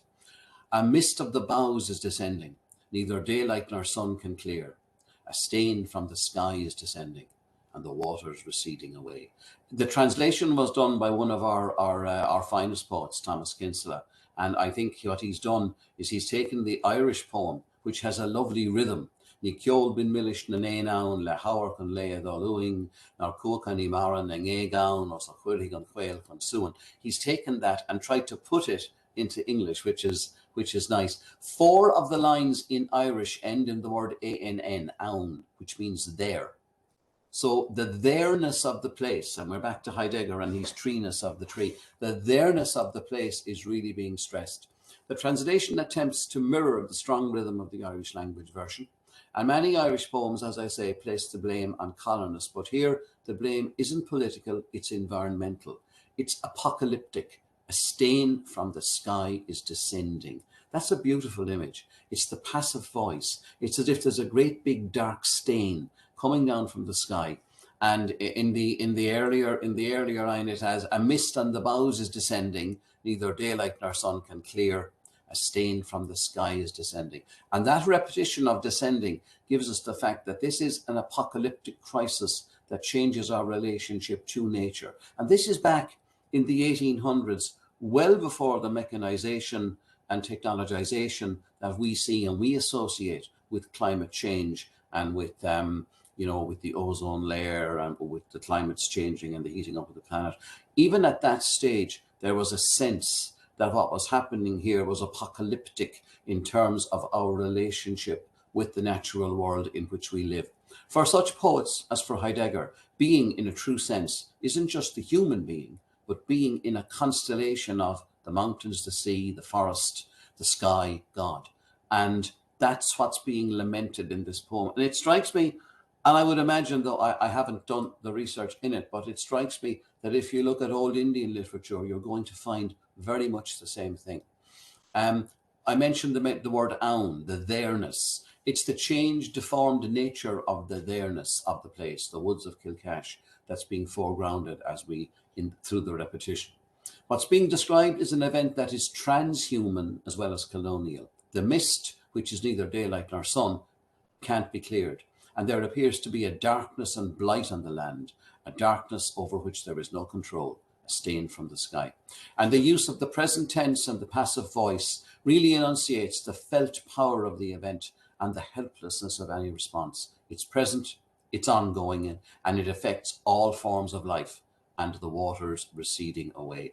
I think it's particularly interesting when you look at that. And again, looking at, as so many of you are at a law faculty, the focus on language, the focus on tenses, the focus on repetition, the focus on performativity. In many ways, if you're going to be environmental lawyers, that's what you'll be looking at, and that's what you'll be focusing on.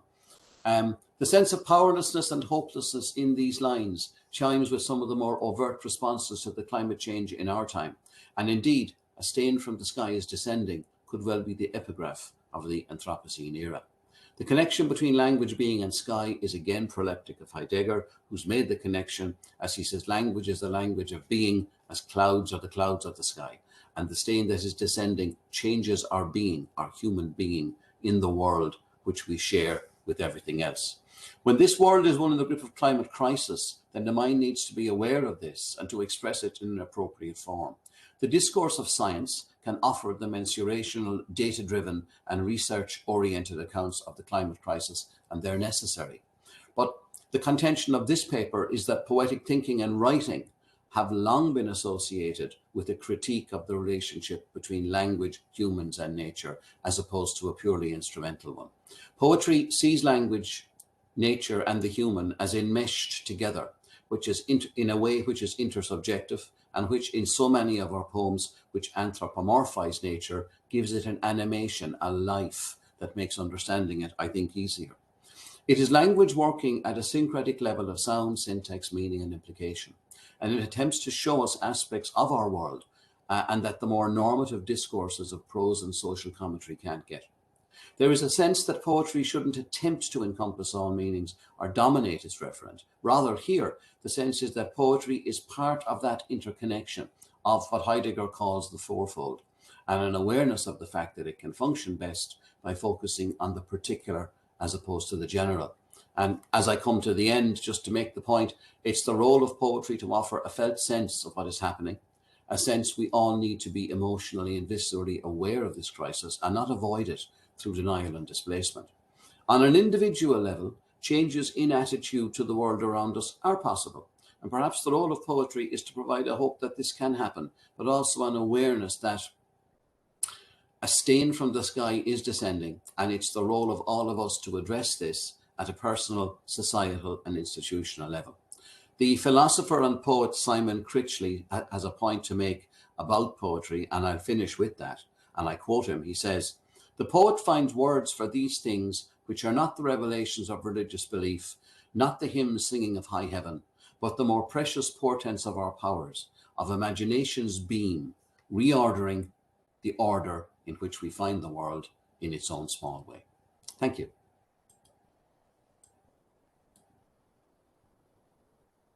Thank you so much, Professor Eugene Brien. I still can't hear a thing. Oh. Would you like to sign in again? Maybe could we put that in the chat box, Mr. Inderpreet Singh? Are you there? You could just ask. Sir को बोलिए please दोबारा से join कर लेते हैं. Maybe that would help. Sir, please check. There's the option of. Put that in the chat box. Just I still can't hear a thing. Sorry.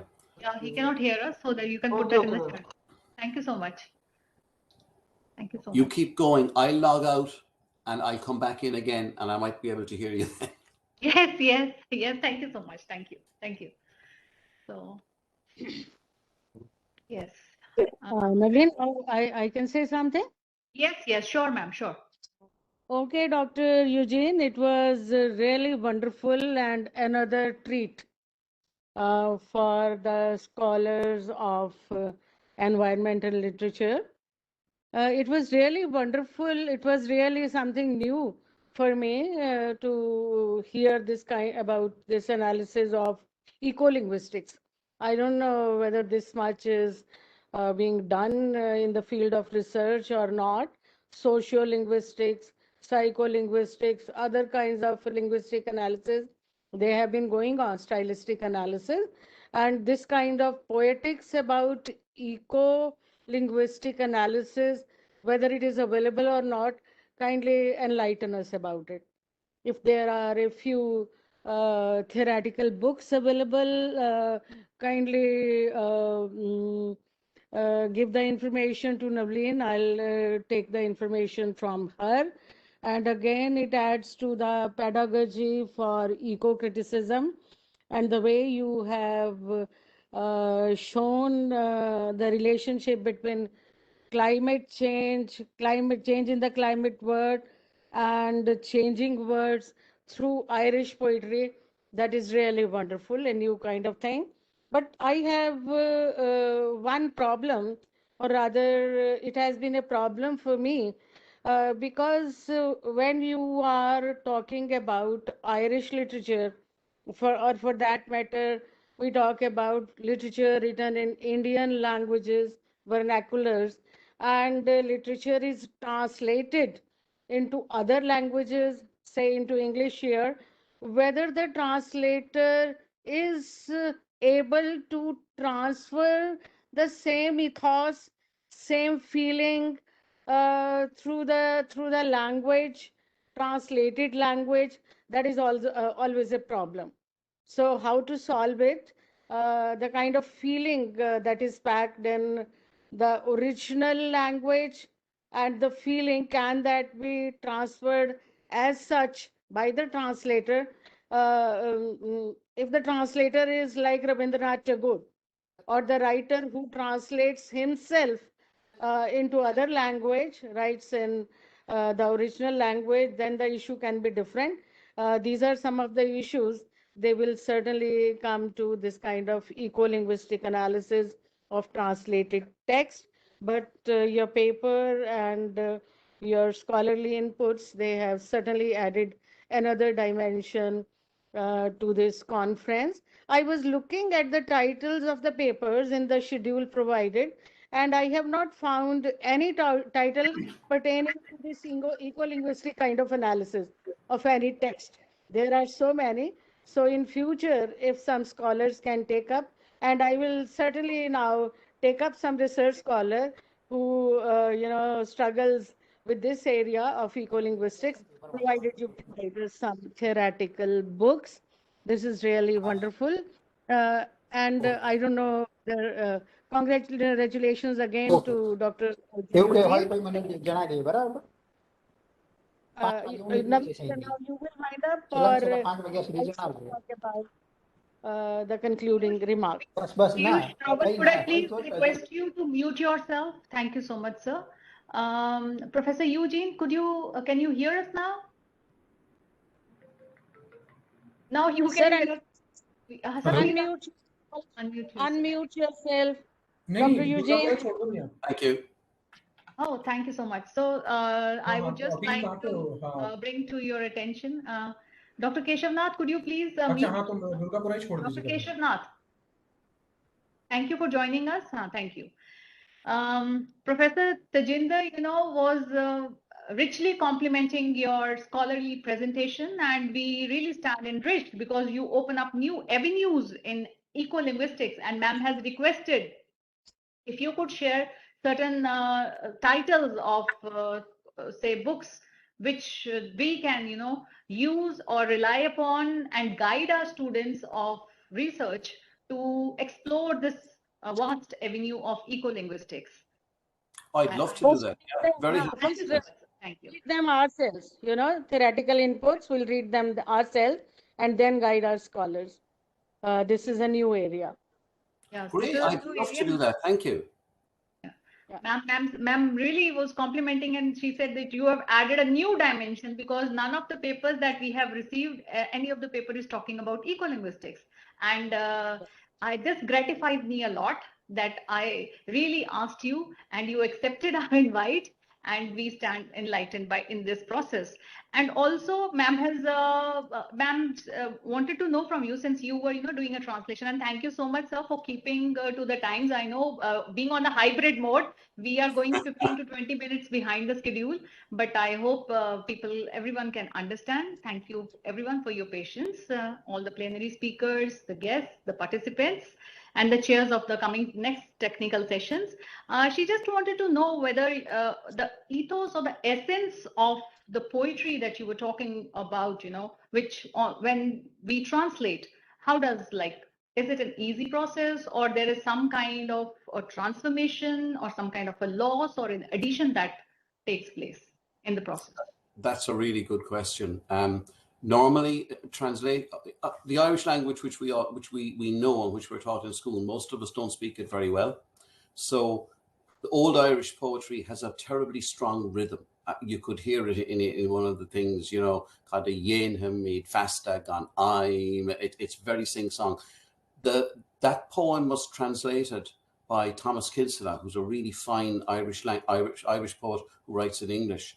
And he took a lot of time over it. So that translation is particularly good because the same rhythm can be heard. If originally I had it done side by side on a PowerPoint, and I was going to read the lines across each other, but it's really interesting for someone who likes poetry like me. It mightn't be hugely interesting for everybody, but the rhythm is kept very strong. And though some of the words in Irish that were repeated, he didn't repeat those in English. He did repeat the word descending twice, which kind of gives you the same. So it's like an interpretation, and some people say the meaning is caught between them. But I think in this particular case, the English language poem is a fine poem in its own, not to mind the fact that it came from an Irish poem. Thank you so much. I would like to thank all the plenary speakers, Professor Sanjukta Das, Professor Dipendu Das, Professor Nabir Ghosh, and Professor Eugene O'Brien for sharing their insights and invaluable information that they have with them, regarding whether it is eco-linguistics, poetry, or whether any other of the others. Yes, I have to specially thank Professor Tejinder Kaur for chairing the session and bringing to the fore the highlights of the plenary talk. And I would now request if Dr. Saiket Banerjee, if you would like to share a few observations, and we can also have a few questions if any of the participants before we join in for the next session. Thank you so much. Thank you, Dr. Navleen, ma'am.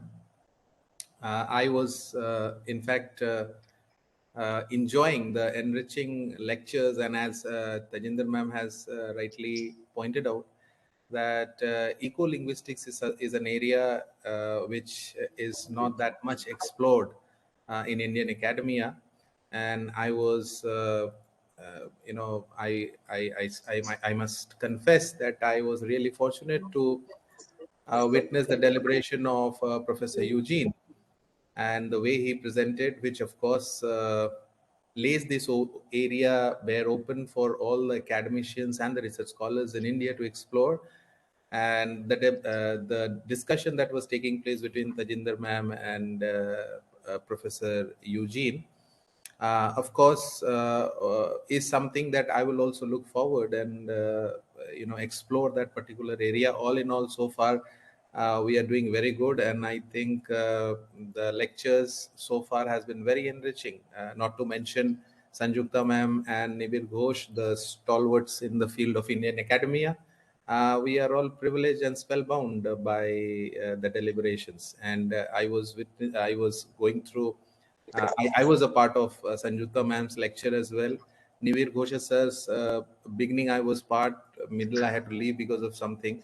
But all in all, I think we are now, we have immersed ourselves in the you can say, in the valley of eco-criticism, and this is the time to enjoy this academic feast on eco-criticism and environmental studies. I can see many participants, Professor Tanu Gupta with us. I can see, I can see Nipa Sarkar.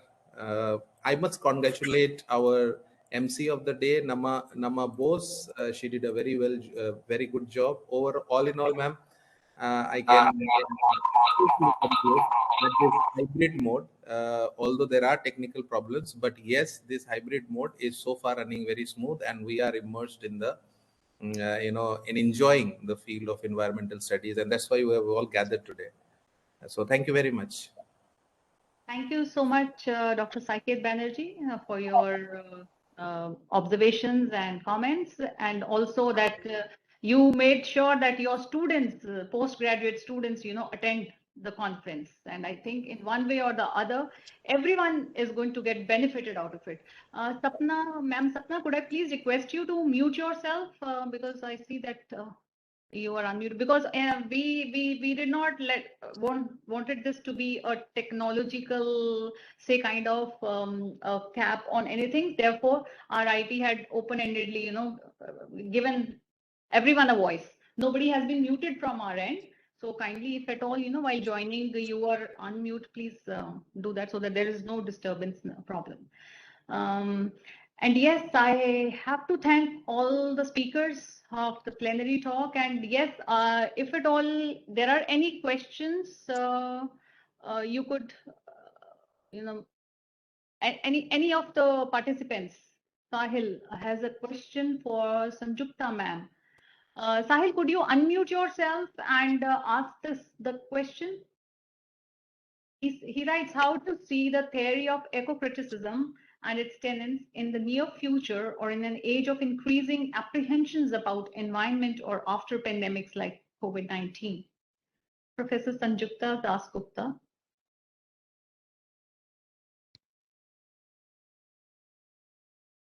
I saw her. Thank you. That's a good question. And I'm still learning in this field. I'm not an expert, but I have been immersed in this study of late. And so I will not be able to talk about the theorization, but I will be more interested in what is being recorded on the ground. That is all the documentation that we are finding. And that is very alarming. And at the same time, as I mentioned in my talk also, this indiscriminate use of the word development to absolutely rampage through the world for gain, for profit, for power, and for power politics. This is something, just in terms of theorizing within the academia, this is a very sanitized space. And we have to really think in real terms, as the reference to the Slumdog Millionaire. Yes, that is in terms of the real, that we need to look at it, rather than just, in that very space of theorization, which at one time we used to call the ivory tower. And of course, we have an Irish expert and scholar with us, and we have a very shared history. And among many other iconic persons who were part of our freedom struggle, the Irish woman Margaret Noble, that is Sister Nivedita, is such an inspiration for us to follow. And that is about Nivedita being a scholar extraordinaire. And at the same time, on the ground, she could envisage what was going wrong with the English rule in India. So I think we have to be conscious of history. We have to be conscious of the making of history that is going on in right now. And eco-criticism has to be very holistic in terms of intersectionality. We have to look at location, race, caste, color, even education, in terms of class, it is absolutely crucial that we look at all these divides that we have created, including the digital divide. What we are doing today on this virtual platform is very enabling. But if a student from a remote area of our villages wants to log into this, he probably will not be able to do that. Yes, so on many levels, we have to really address this issue and not look upon it as only an academic issue, would be my response. Thank you so much, ma'am. I hope, Sahil, your query is answered. Thank you. He writes, thank you so much. If at all anyone else has any question or anything, any observation.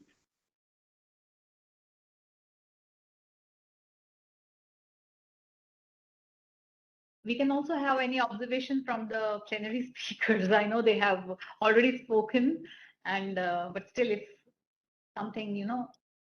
Yes, Navleen, I would like to say one thing. Yes, ma'am. Madam Sanjukta has said that we should look at the things as they are, visible to us and all. But since we are the students of academic discipline, there are many books, very, very simple and lucid books in theory on eco-criticism. Beautiful essays, beautiful books which talk about all these things, and they do provide us insights to understand literary texts. As Dr. Eugene was talking about, language comes first, but how to read that language with the help of theoretical insights, we need certain, books on theory. Similarly, there are, let us not talk about theory and abstraction, but I find, especially in the field of eco-criticism, the theory books, they are more concrete and related with literature for the entire country. And I want to congratulate the organizers for having thought of this topic, and especially relating it to literature. When we talk about literature, every discipline gets included, right? Literature is one discipline which is all inclusive, and this conference is certainly going to help us make one of the topics for the this seminar is a grave new world. I think it will help us make this world green new world. All these kinds of deliberations, and especially literature, how it helps us. And we read literature, approach literature through language first. If we know how to read language, that will certainly help us interpret literature. Great. Thank you. Thank you so much, Professor Tejinder Kaur. Thank you so much. I thank all the plenary speakers once again. Thank you for joining us. And also the participants for the technical sessions have already joined. So they will be assigned their breakout rooms in a few minutes.